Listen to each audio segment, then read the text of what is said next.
दांबेकर यांचं पार्लेकट्टा समितीचं स्वागत. प्रत्येक प्रथेप्रमाणे आपल्या संचालिका महाजनबाई यांना विनंती करतो की त्यांनी मुक्ताताईंचं स्वागत करावं.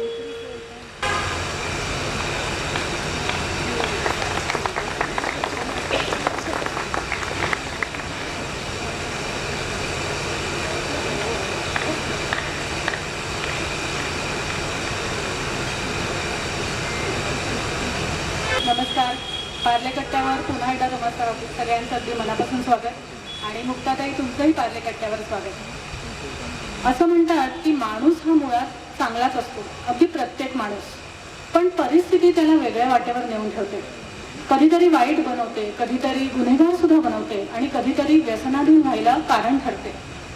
असं जरी असलं तरी आपण असंही बघतो की समाजात अनेक लोक अशी असतात ज्यांच्या आयुष्यामध्ये खूप संकट येतात, वाईट परिस्थिती असते आणि तरी सुद्धा ही माणसं यशस्वी होतात आणि चांगलं जीवन जगतात.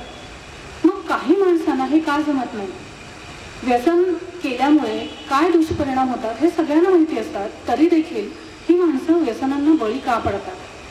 किंवा मुळात व्यसन म्हणजे नक्की काय? व्यसनाची व्याख्या काय असते? आपण बघतो आपल्याला हे अनेक सवयी असतात. काही सवयी तर अगदी हट्टी सवयी असतात, म्हणजे आपल्याला ते सोडायचे असतात पण आपल्याला जमत नाही. मग या हट्टी सवयी आणि व्यसन ह्यांच्यात नेमका काय फरक असतो? म्हणजे कोणती सीमारेषा ओलांडली की त्या हट्टी सवयीचं रूपांतर व्यसनात होतं?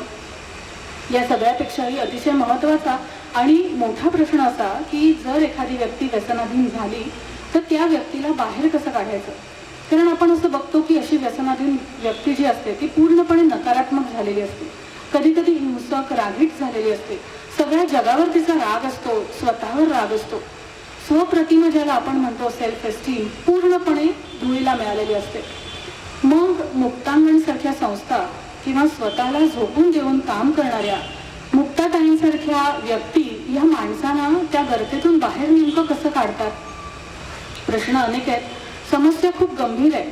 कधी कधी आपल्याला असं वाटतं की ह्याचं लोण आपल्यापर्यंत जरी पोहोचलेलं नाही आहे सुदैवाने, पण असं आहे की आपल्यासारख्या काही घरात सुद्धा अशी व्यसनाधीन व्यक्ती किंवा पुढच्या पिढीतली लोक असू शकतात, किंवा आपली पुढची पिढी ज्या समाजात वावरते, ज्या मित्रमैत्रिणींच्या मध्ये वावरते, त्यांच्यातही अशा व्यक्ती असू शकतात.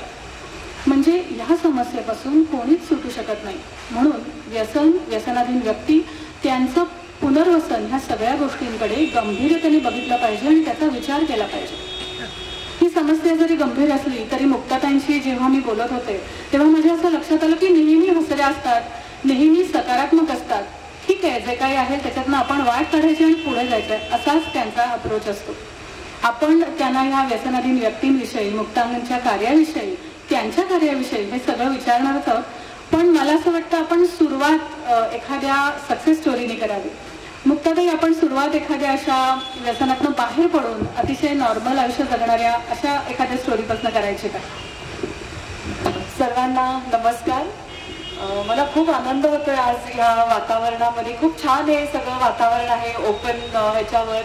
मला जेव्हा महाजनताईंचा फोन आला आणि त्यांनी ही सगळी मला कल्पना सांगितली तेव्हा खूप आवडलं मला हे. आणि पार्ल्याविषयी माझ्या खूप छान लहानपणापासूनच्या आठवणी आहेत.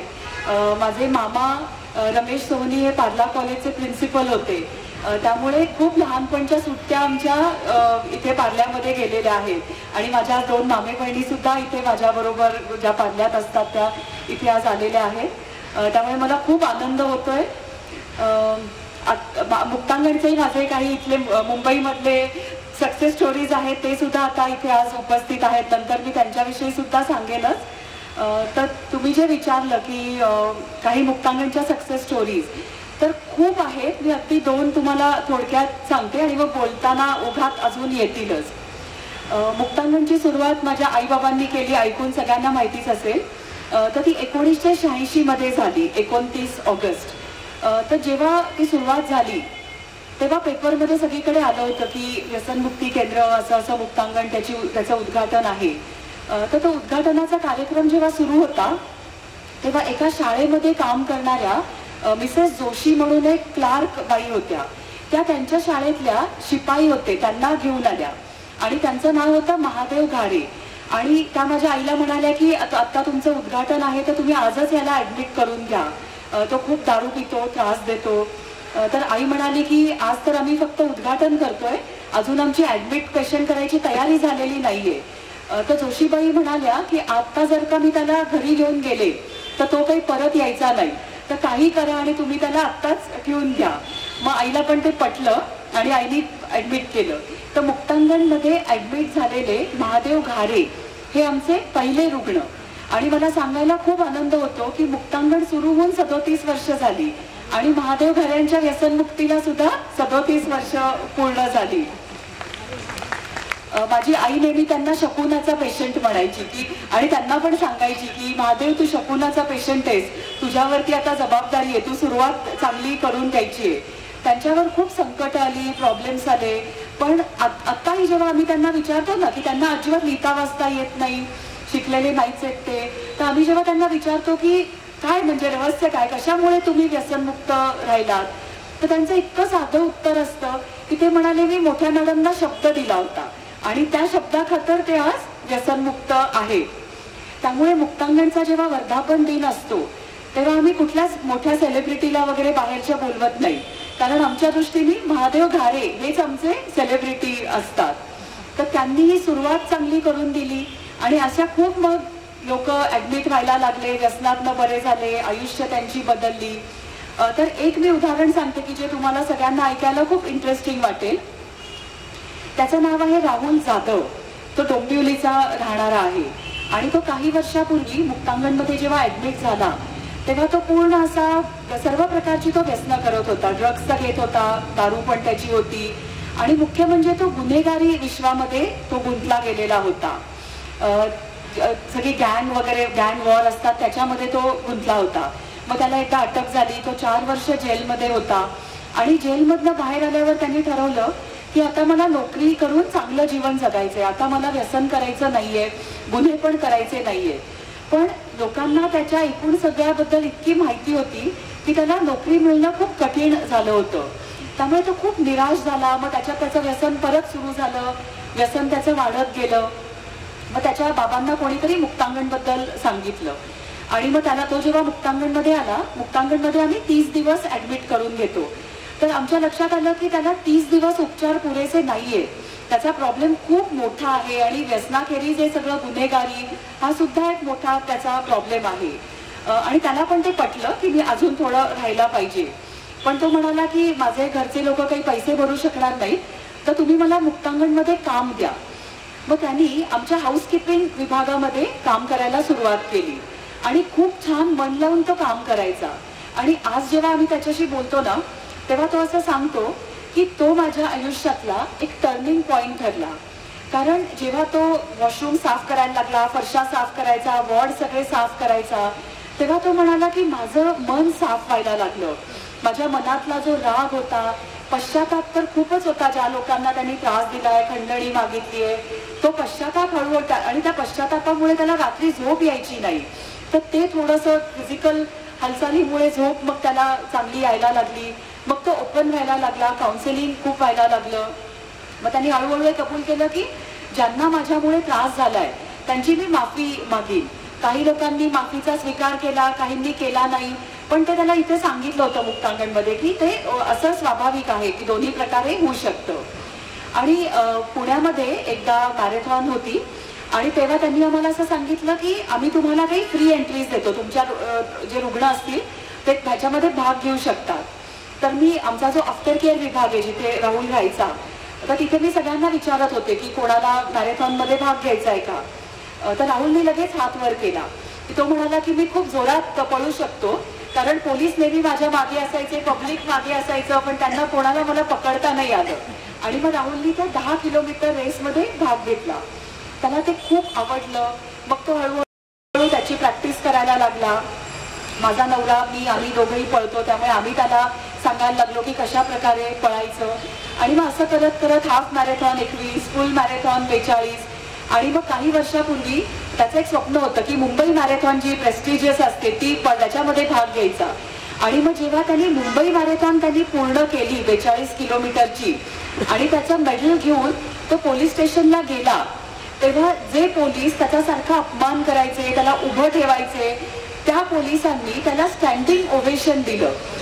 त्याला कळलं की रनिंगमुळे माझं आयुष्य बदलू शकतं, की व्यसन तर बंद झालंच त्याच्यामुळे, कारण एक प्रकारे त्याला एक पॉझिटिव्ह ऍडिक्शन मिळालं ना, चांगली नशा त्याला रनिंग मार्फत मिळायला लागली. पण समाजामध्ये पण त्याची ओळख बदलायला लागली, की जो व्यसनी गुन्हेगार राहुल होता आता त्याची एक रनर मॅरेथॉनर म्हणून ओळख आहे. आणि मग त्यांनी भरपूर काय काय प्रकार केले, की तो एकदा मुंबईहून पुण्याला मुक्तांगणला पळत आला. कोविडच्या जस्ट आधी तो गेटवे ऑफ इंडिया पासून इंडिया गेट म्हणजे मुंबई ते दिल्ली असं 17 दिवसात त्यांनी पूर्ण केलं.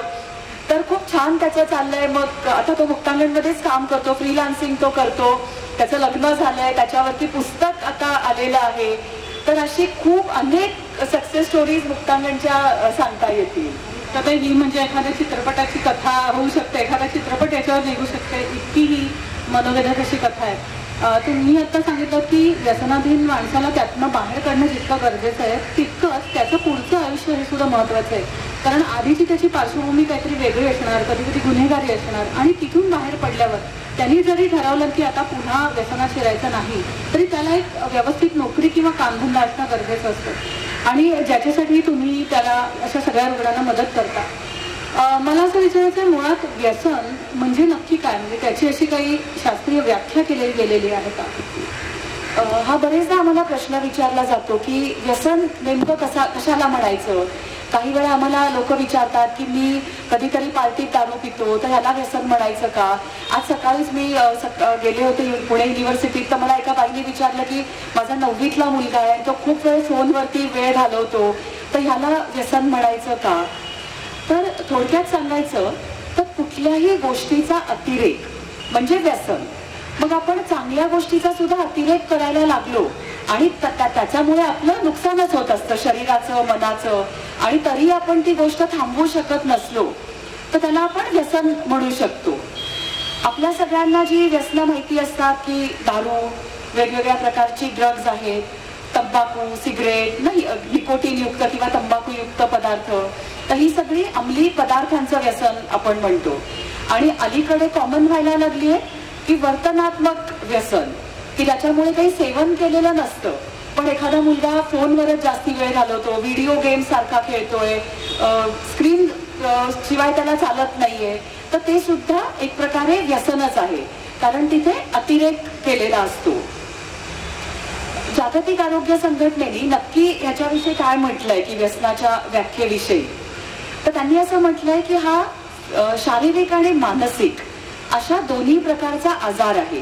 कारण दोन्ही प्रकारची गुलामगिरी असते, की शरीर पण त्याच्या आहारी गेलेलं असतं आणि मन पण त्याच्या आहारी गेलेलं असतं, की हळूहळू त्याचं प्रमाण वाढायला लागतं. मी एक अलीकडचं उदाहरण सांगते म्हणजे जास्ती ते सोपं जाईल सगळ्यांना. मुक्तांगणमध्ये नुकताच एक रुग्ण ऍडमिट झाला होता आणि त्याच्याशी मी बोलत होते.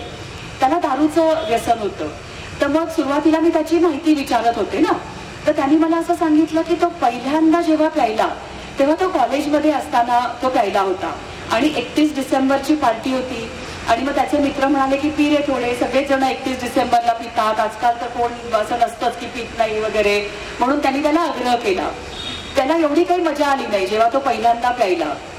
मग परत काही महिन्यांनी या मित्रांनी पार्टी केली, परत त्याला बोलावलं, परत त्याला दिली आणि मग त्याला थोडंसं नशा आल्यासारखं झालं आणि मग हेच मित्र नेहमी जमायला लागले. मग असं हळूहळू त्याला ती चटक लागायला लागली की जे 6-7 महिन्यातनं एकदा व्हायचं ते हळूहळू महिन्यातनं एकदा, आठवड्यातून एकदा, मग रोज. आणि मग पूर्वी असं असायचं की फक्त संध्याकाळी तो प्यायचा, मग हळूहळू तो दिवसा पण प्यायला लागला. आणि मग याच्यात आपण समजू शकतो ना की मग कामावर दांड्या व्हायला लागल्या, असं सगळं म्हणजे दुष्परिणाम, पण घरातल्या लोकांना त्रास, पैशाचं नुकसान, असं सगळं त्याचं हळूहळू व्हायला लागलं. आणि मग आम्ही नेहमी मुक्तांगणमध्ये असं विचारतो की ठीक आहे तुझं एवढं वाढत होतं तरी मग तू थांबला का नाहीस, बंद का नाही केलंस. तेव्हा सगळेजण जे उत्तर देतात तेच त्यांनी उत्तर दिलं की तो म्हणाला की अशी एक वेळ आली की मला समजत होतं की माझं आता हे जास्तीच वाढतंय, याच्यामुळे नुकसान खूप होतंय, पण मी ज्या दिवशी ठरवायचो की आता प्यायचं नाही तर मला खूप त्रास व्हायचा, की हात थरथरायचे, रात्री मग झोप यायची नाही. खूप जास्ती ज्यांचं प्रमाण असतं ते तर सांगतात की भास होणं वगैरे इतका त्रास होतो. तुम्ही कदाचित विड्रॉवल सिम्पटम हा शब्द ऐकला असेल की विड्रॉवल सिम्पटमचा त्रास हा जो मित्र आहे तो सांगत होता. आणि मग तो म्हणाला की मला कितीही मी ठरवलेलं असायचं की प्यायचं नाही, पण हा इतका त्रास व्हायचा की मला स्वतःला रोखताच यायचं नाही. आणि मग मी सगळा निश्चय शब्दा वगैरे सगळं विसरायचो आणि परत प्यायचो. तर हे खूप लोकांची हीच कहाणी असते की हळूहळू ते प्रमाण वाढतं आणि मग जेव्हा कळतं की ते वाढलंय तेव्हा थांबता येत नाही, कारण त्याचा त्यांना खूप त्रास होत असतो. आणि मग अशी वेळ येते की ज्याला आपण म्हणतो ना की कळतंय पण वळत नाही, की सगळं माहिती असतं की हे चुकतंय पण त्यांना थांबता येत नसतं. त्यांना ना अजून एक गोष्ट असते, तल्लफ असा शब्द सगळ्यांनी ऐकला असेल की तल्लफ खूप येते, क्रेविंग त्यांना खूप येतं. आणि मग एकदा क्रेविंग सुरू झालं की त्यांना स्वतःला ते रोखता येत नाही. त्यामुळे आम्हाला मुक्तांगणमध्ये हे सर्वाशीच कसा सामना करायचा याचे उपचार त्यांच्यावर करायला लागतात. फक्त ते आता तुम्ही म्हणालात कळतंय पण वळत नाही, तसंच आपल्याकडे आणखी एक म्हण आहे, स्वभावाला औषध नसतं. पण मुक्तांगणमधनं जी व्यसनाधीन व्यक्ती जी ऍडमिट होतात आणि नंतर त्यातनं बाहेर पडतात ती बघितली तर असं वाटतं ते औषध तुम्हाला सापडलंय, तर हे काय औषध आहे? या म्हणीवर आमचा बिलकुल विश्वास नाही की स्वभावाला औषध नसतं. आम्हाला तरी असं वाटतं की स्वभावाला औषध असतं. कारण मुक्तांगणला जेव्हा ते येतात प्रचंड चिडचिडे झालेले असतात, घरातल्या लोकांवरती आरडाओरडा करत असतात, कोणाचंही ऐकायला तयार नसतात आणि मुक्तांगणमध्ये 1-2 दिवस देतात त्रास, पण नंतर एवढा चांगला त्यांच्यामध्ये बदल होतो. मी माधवला जरा उभं राहायला सांगते. माधव उभा राहा थोडासा. माधव कोल्हटकर याचं नाव आहे. आता माधव मला वाटतं किती 12-13 वर्ष व्यसन मुक्त आहे. किती? 17. तर बस खाली त्याच्यावर सुहास पण आहे, तर मागे विक्रम पण त्यांच्यावर बसलेला आहे. तर हे सगळे मुक्तांगणचेच आमचे आहेत आणि खास त्या कार्यक्रमासाठी इथे आलेले आहेत. तर मी माधवच्या बाबतीत असं सांगते की माधव जेव्हा आला तेव्हा त्याला कोणाचंच ऐकायचं नव्हतं. मी म्हणजेच बरोबर, बाकीचे जे सांगतात ते चूक, असा त्याचा स्वभाव होता. आणि आता तुम्ही जेव्हा माधवशी 1 to 1 बोलाल तर हा इतका नम्र, इतका मितभाषी माणूस हा खरंच असा होता का, असा तुम्हाला प्रश्न पडेल. मला बाबा नेहमी माझा म्हणायचा की मुक्तांगणच्या वातावरणात काहीतरी जादू आहे. बाबाचं म्हणणं होतं की miracle is an everyday affair in Muktangan. इथे रोज एक चमत्कार मुक्तांगणमध्ये होत असतात. मी परत उदाहरणच अजून सांगते की मागच्या बुधवारचं मी एक उदाहरण देते. आमच्याकडे एक मुलगा ऍडमिट झाला, त्याची आई त्याला घेऊन आली आणि आता 12वीची ऍक्च्युली त्याची परीक्षा आहे, पण त्याचं इतकं व्यसन वाढलेलं होतं आणि जबरदस्तीने त्याला त्याची आई घेऊन आली होती. तिला अजिबात अपेक्षा नव्हती की हा मुलगा राहील. ही मागच्या आठवड्यातली गोष्ट आहे, आता त्याला 1 आठवडा होऊन गेला आणि आला तेव्हा तो अजिबात ऐकायला तयार नव्हता, आरडाओरडा तो करत होता. आणि आता तो एवढा शांत झालाय आणि रमलाय तो की आता तो 12वीची त्याचे काहीतरी प्रॅक्टिकल्स वगैरे सुरू होत आहेत, तो परीक्षा आता मुक्तांगणमध्ये राहून बाहेर जाऊन तो देणार आहे. इतका माणसामध्ये बदल होऊ शकतो. आणि मला वाटतं याचं कारण काय आहे, तर एकतर मुक्तांगणचं वातावरण की जिकडे प्रत्येक व्यक्तीला ती आहे तशी स्वीकारलं जातं आणि हे मानलं जातं की माणूस वाईट नसतो, फक्त त्याचं व्यसन वाईट असतं. त्यामुळे सर्व जे आमच्याकडे काम करणारे कार्यकर्ते आहेत त्यांना प्रत्येकाला हे ट्रेनिंग आम्हाला द्यायला लागतं की प्रत्येकाशी आदराने बोला. कोणी तुमच्याशी चिडून वागलं, आरडाओरडा केला तरी त्याच्यावरती चिडू नका, शांतपणे बोला, त्यांना रिस्पेक्ट द्या. आणि जेव्हा त्यांच्याशी अशा प्रकारे वागलं जातं तेव्हा त्यांच्यात सुद्धा एक चांगला बदल व्हायला सुरुवात होते. मी तुमच्या काही मुलाखती इंटरनेटवर बघितल्या, तसंच डॉक्टर अनिल अवचट यांचं मुक्तांगणची गोष्ट नावाचं पुस्तक आहे, त्यातही हा उल्लेख आहे की अगदी साधे प्रश्न जेव्हा तुम्ही त्या व्यसनाधीन माणसाला विचारता, म्हणजे अगदी साधा, जेवलास का, तुला झोप लागली का, तुला काय आवडतं, कसं आहेस तू, ह्या साध्या प्रश्नांनी सुद्धा खूप फरक पडतो. पण तरी सुद्धा म्हणजे मला हे अधिक जाणून घ्यायला आवडेल की ही जी माणसं असतात ती पूर्णपणे नकारात्मक असतात, म्हणजे त्यांचा स्वतःकडे आणि समाजाकडे बघण्याचा दृष्टिकोन अगदी नकारात्मक झालेला असतो आणि त्यांच्या आयुष्यात कदाचित आशाच उरलेली नसते किंवा जीवनासक्ती त्यांच्यामध्ये नसते. हे सगळं ह्या सगळ्यातनं बाहेर काढणं, आणि ते सुद्धा तुम्ही आता उल्लेख केला तसा तुमचा 30 दिवसांचा कोर्स असतो, म्हणजे साधारण 5 आठवडे 4 किंवा 5 आठवडे ती मंडळी तिकडे राहतात आणि तुम्ही त्यांना कधीच व्यसनाधीन किंवा असा शब्द वापरत नाही, तर मित्र म्हणता. तर मला अधिक जाणून घ्यायला आवडेल की नक्की तुम्ही त्यांना कशा प्रकारचे उपचार देता आणि तिथे त्यांचा दिनक्रम कसा असतो. माझी आई सायकियाट्रिस्ट होती. पुण्याचं जे मनोरुग्णालय आहे तिथे ती काम करायची आणि तिने खरं तर हे मुक्तांगण सुरू केलं. तिने आणि बाबा दोघांनी, पण मुख्य ती जी सगळी कल्पना होती ती माझ्या आईची होती.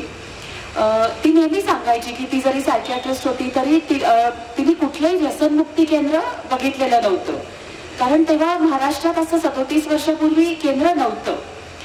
तेव्हा आईने असं ठरवलं की आपल्याकडे उपचार घ्यायला जे लोक येतील आपण त्यांच्याचकडून शिकूया आणि त्यांच्याकडून शिकूनच इथली जी उपचार पद्धती आहे ती आपण तयार करूया.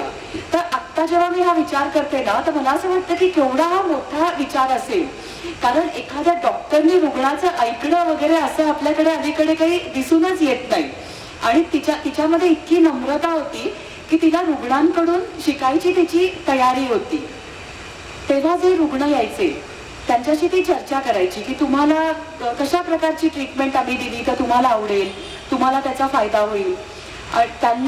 त्यांच्याशी तिची जी बोलण्याची पद्धत होती, एक डॉक्टर पेशंटशी बोलतीये अशी कधीच नव्हती. तर आई आपल्या मुलांशी कसं बोलेल तशी तिची पद्धत असायची आणि त्यामुळे त्यांना खूप आवडायचं, कम्फर्टेबल वाटायचं तिच्या बरोबर. ते खूप मोकळेपणाने बोलायचे, सूचना द्यायचे की काय प्रकारचे उपचार त्यांना आवडतील.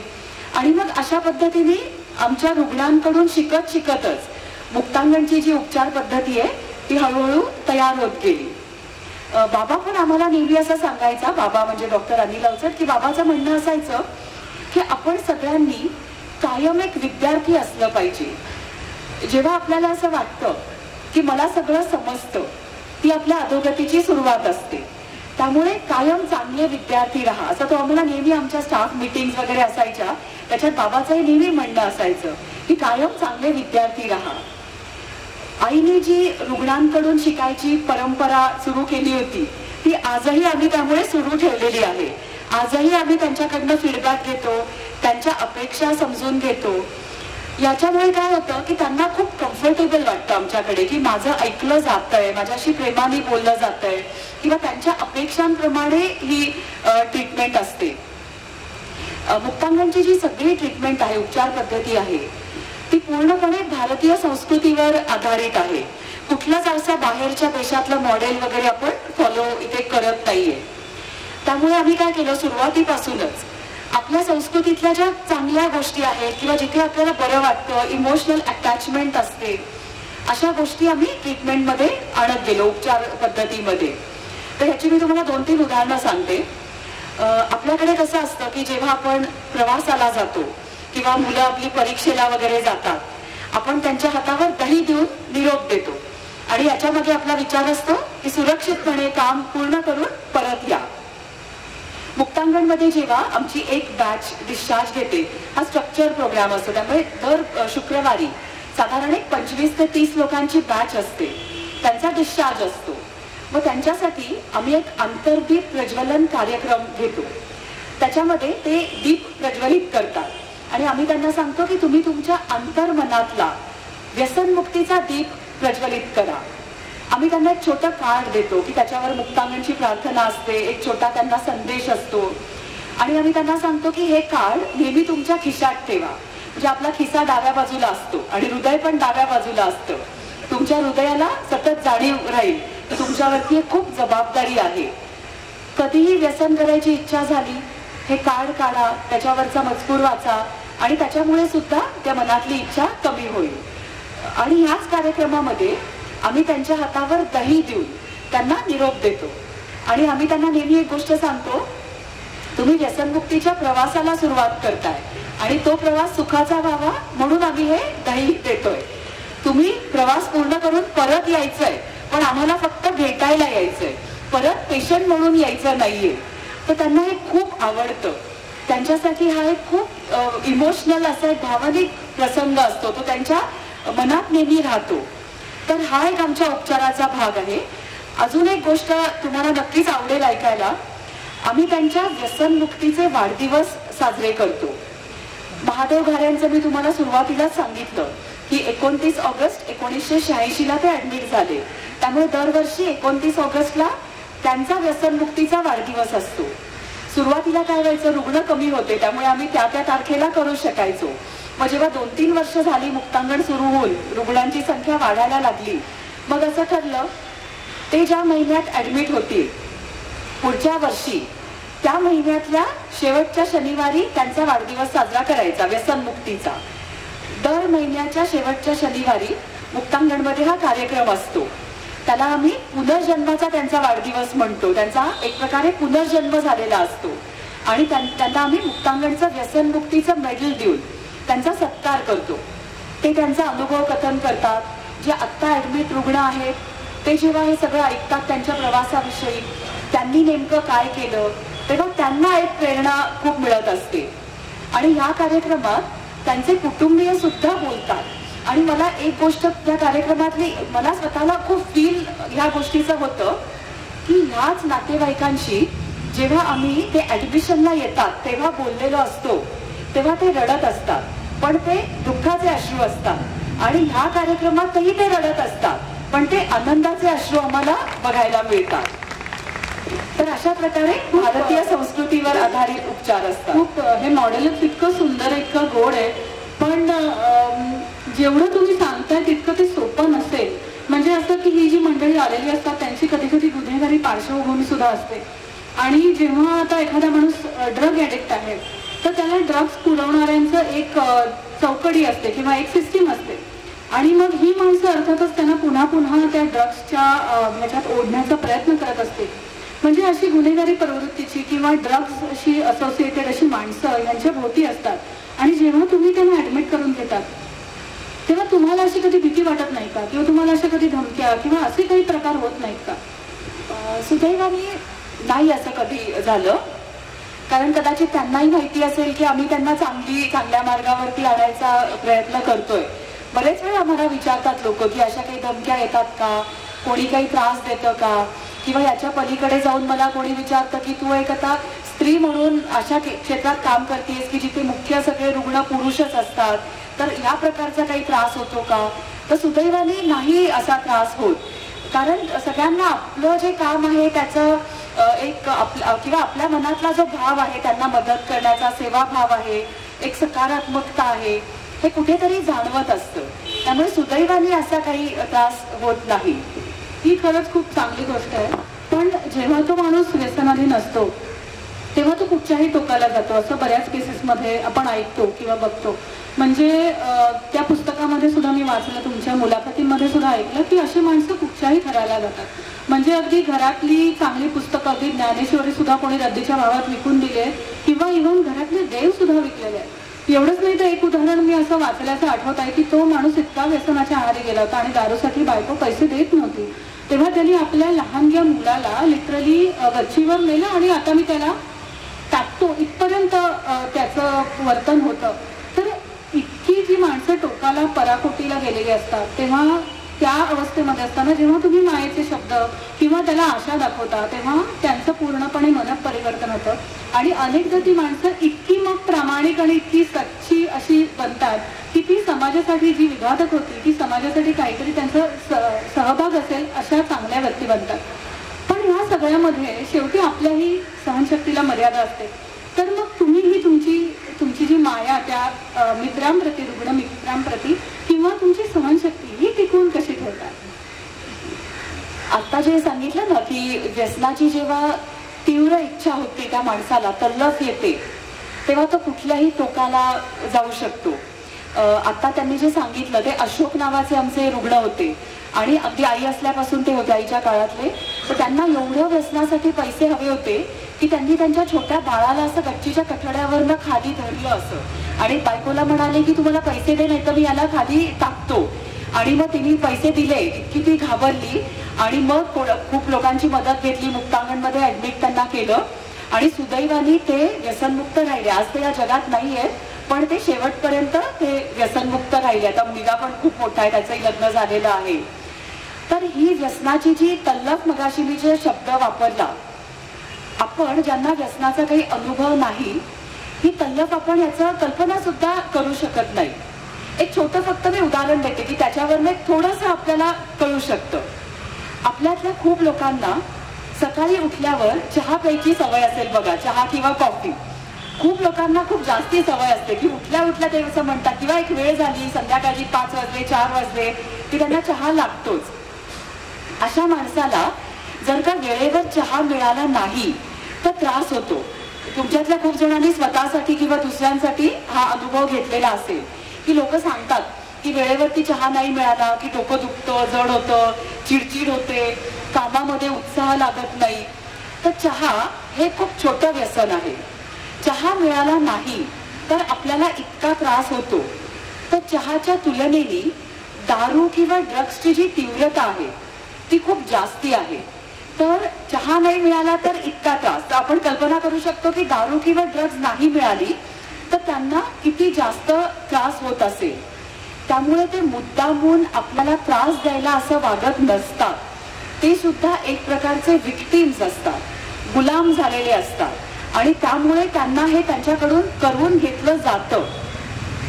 जेव्हा आता आम्हाला या क्षेत्रात काम करायचंय आणि आम्ही या गोष्टीचा स्वीकार केला की हो ते विक्टिम्स आहेत, ते मुद्दामून असं वागत नाहीये, तेव्हा मग आमचा त्यांच्याकडे बघायचा दृष्टिकोन बदलला. मग ते कसंही वागले, त्यांनी आरडाओरडा केला तरी आम्ही त्यांच्याकडे तो चुकीचा वागतोय असं बघत नाही. तर तो आजारी माणूस आहे, त्याला एक मदतीची आवश्यकता आहे, या दृष्टीनेच आम्ही त्याच्याकडे बघू शकतो. आणि हीच गोष्ट आम्हाला घरच्या लोकांना पण सांगायला लागते. आम्ही जेव्हा पहिल्यांदा सांगतो ना की हा एक आजार आहे, तो एक आजारी माणूस आहे, तुम्हाला कल्पना आलीच असेल की पहिल्या भेटीत घरचे लोक कधी ऐकून नाही घेत की ते म्हणतात की हा कसला आलाय आजार, याला आरडाओरडा करायचं कळतंय, पैसे मागायचं कळतंय, आणि याला कुठला तुम्ही आजारी माणूस म्हणता. आपल्या दृष्टीने आजारी माणसाचं चित्र जरा वेगळंच असतं ना, की झोपून असतो पांघरुण वगैरे घेऊन, आपण देऊ ती औषधं निमूटपणे घेतो, मग तो बरा होतो. पण हा आजार काहीतरी वेगळाच आहे. त्यामुळे आम्हाला घरच्या लोकांना नीट समजून द्यायला लागतं की इतर आजारांपेक्षा वेगळा आहे, उडवून घेतलेला आहे, तो पितो आणि म्हणून त्याला हा आजार होतो. पण आता तो गुलाम झालेला आहे. तो जे काही बोलत असतो तो बोलत नसतो. तर त्याच्या व्यसनाने त्याच्या मेंदूचा इतका ताबा घेतलेला असतो की ते व्यसन बोलत असतं. घरातल्या लोकांचा जेव्हा हा दृष्टिकोन बदलतो, ते जेव्हा स्वीकार करतात की तो वाईट नाहीये, तो एक आजारी माणूस आहे, तेव्हाच ते त्याला खूप चांगल्या प्रकारे मदत करू शकतात. तुम्ही म्हणालात तसं 1986 मध्ये तुमचे आई वडील डॉक्टर सुनंदा आणि डॉक्टर अनिल अवचट यांनी या मुक्तांगण केंद्राची सुरुवात केली. आपल्यापैकी अनेकांना आठवत असेल डॉक्टर अनिल अवचट आपल्या कट्ट्यावर आले होते. 12-13 वर्ष झाली. आजही अनेक जण मला भेटले तेव्हा मुक्ताताई येत आहेत म्हटल्यावर अनिल अवचटांच्याही आठवणी निघाल्या. खूप छान मुलाखत झाली होती. त्याने आमच्याकडे गप्पा तर छान मारल्याच होत्या, पण बासरी वाजवून दाखवली होती, दोरीचे काय काय प्रकार, ओरिगामी तर केलेच होते. त्यांनी जी मुक्तांगणची सुरुवात केली ती आमच्यापैकी बऱ्याच जणांना, म्हणजे सगळ्यांनीच वाचलेलं ऐकलेलं आहे त्याविषयी.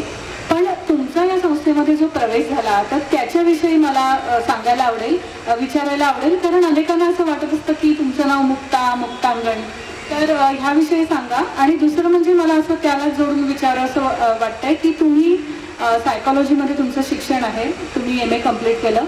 इथेही मी एक गोष्ट आवर्जून नमूद करते की मुक्ताताई MA मध्ये सुवर्ण पदक विजेत्या आहेत. राज्यपालांचं सुवर्ण पदक त्यांना मिळालेलं आहे आणि प्रथम आलेल्या आहेत त्या.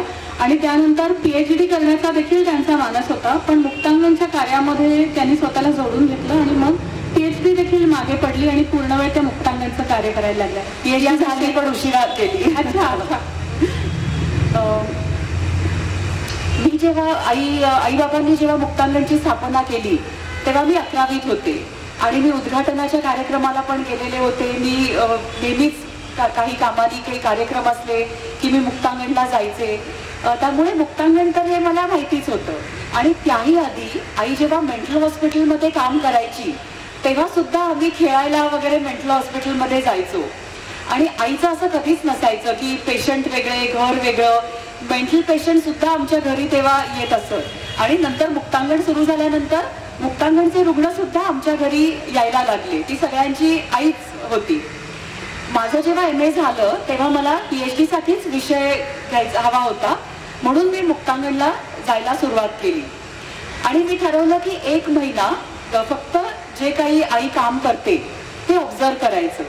मग ती रुग्णांशी कसं बोलते ते मी बघायचे, ती ग्रुप्स कसे घेते हे सगळं मी बघत गेले तिच्या खोलीमध्ये एका बाजूला बसून.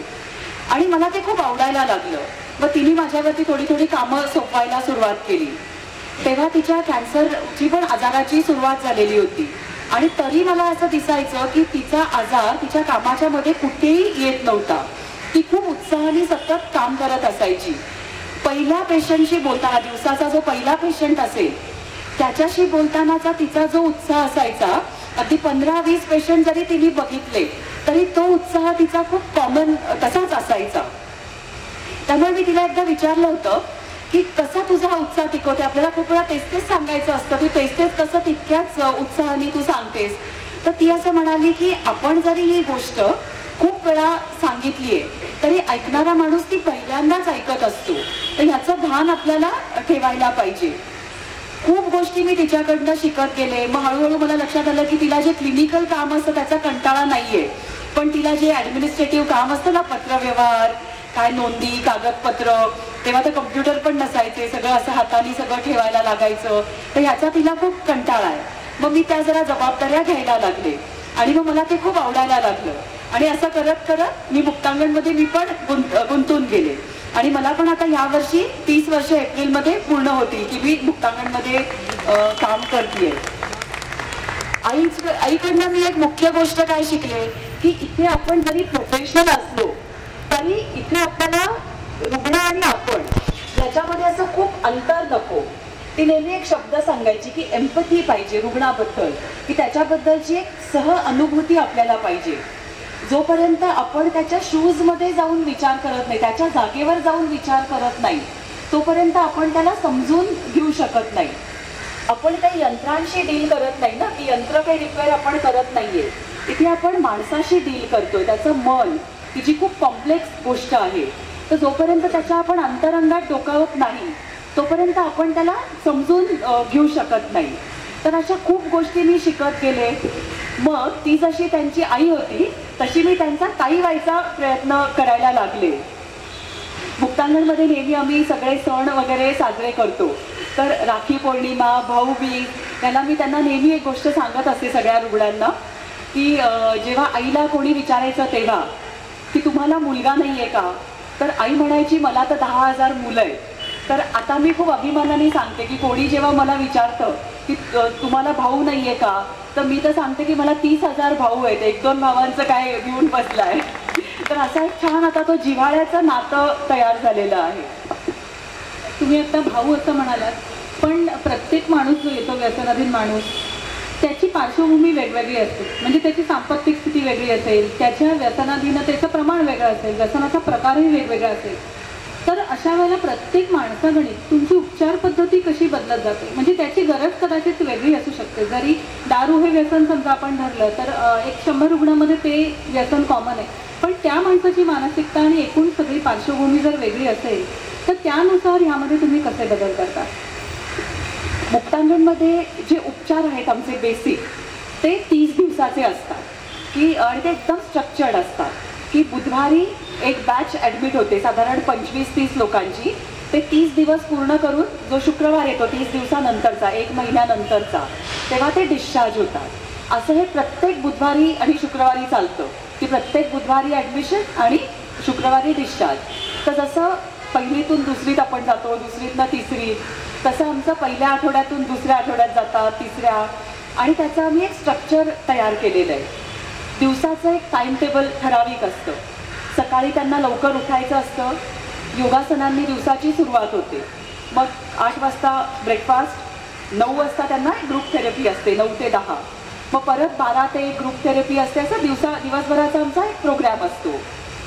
त्याच्यामध्ये आत्ता आपण म्युझिक थेरपीविषयी ऐकलंच, तर आमचे क्रिएटिव्ह उपचाराचा आम्ही खूप वापर करतो की ज्याच्यात म्युझिक थेरपी आहे, चित्रकला आहे, स्कल्पचर्स, क्लेच्या गोष्टी करणं, अशा अनेक आम्ही आर्ट बेस्ड थेरपीचा आमच्या उपचारांमध्ये वापर करत असतो.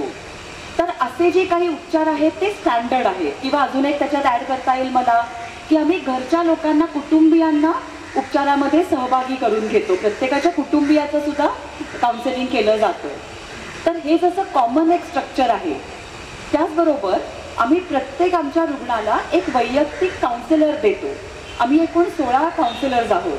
तर प्रत्येक बुधवारी आमची बॅच ॲडमिट झाली की आम्ही गुरुवारी ते आमच्यामध्ये डिस्ट्रीब्यूट करतो. प्रत्येकाला 2-2 नवीन पेशंट मिळतात आणि मग हे काउन्सिलर पूर्ण 30 दिवस त्या पेशंटची रोज बोलत असतात, त्यांच्या फाईलमध्ये नोंद करतात, त्यांचे प्रश्न समजून घेतात, पुढे काय करायचं ह्याच्याविषयी चर्चा करतात आणि त्यांच्या पुनर्वसनाला म्हणजे रिहॅबिलिटेशनला मदत केली जाते.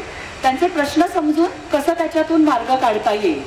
कोणाचं शिक्षण अर्धवट सुटलेलं असतं तर ते कसं पूर्ण करायचं ह्याच्याबद्दल बघितलं जातं. कोणाची नोकरी गेली आहे, गुन्हेगारी बॅकग्राऊंड आहे किंवा घरातनं काढलेलं आहे, मग त्यांच्या कुटुंबियांशी कसा संपर्क करायचा, त्यांना घरात कसं परत घेता येईल, तर हे प्रत्येकाचं बघितलं जातं.